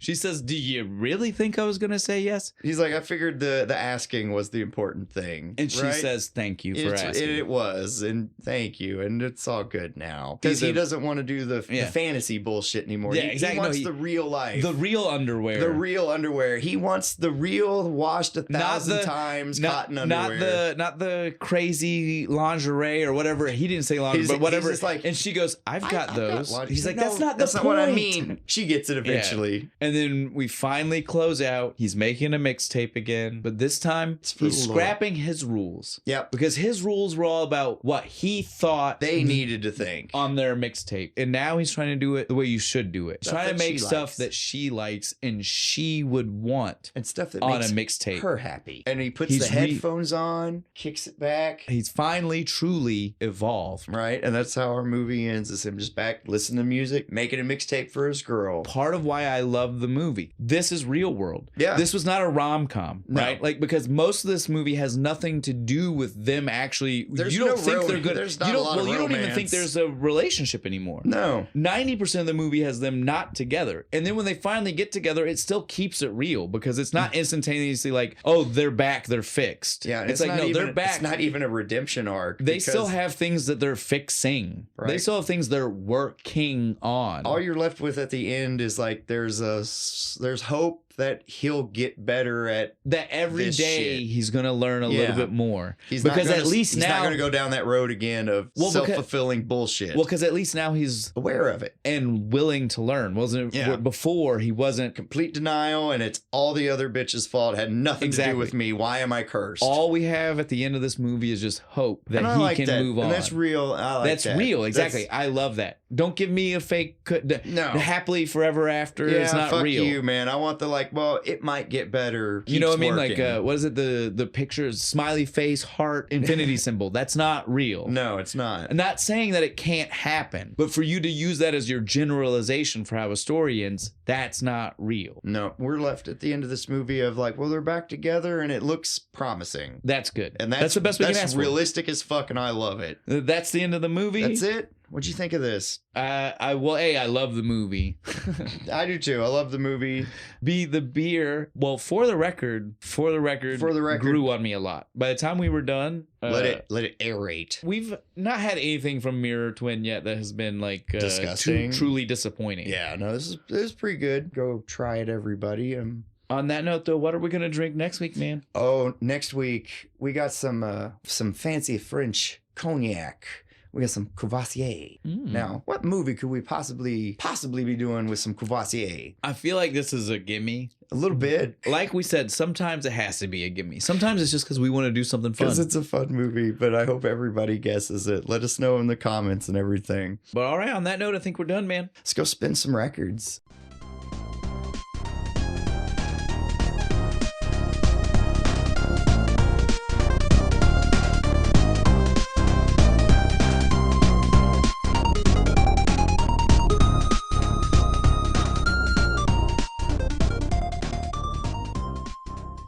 She lives in an Ian-less world.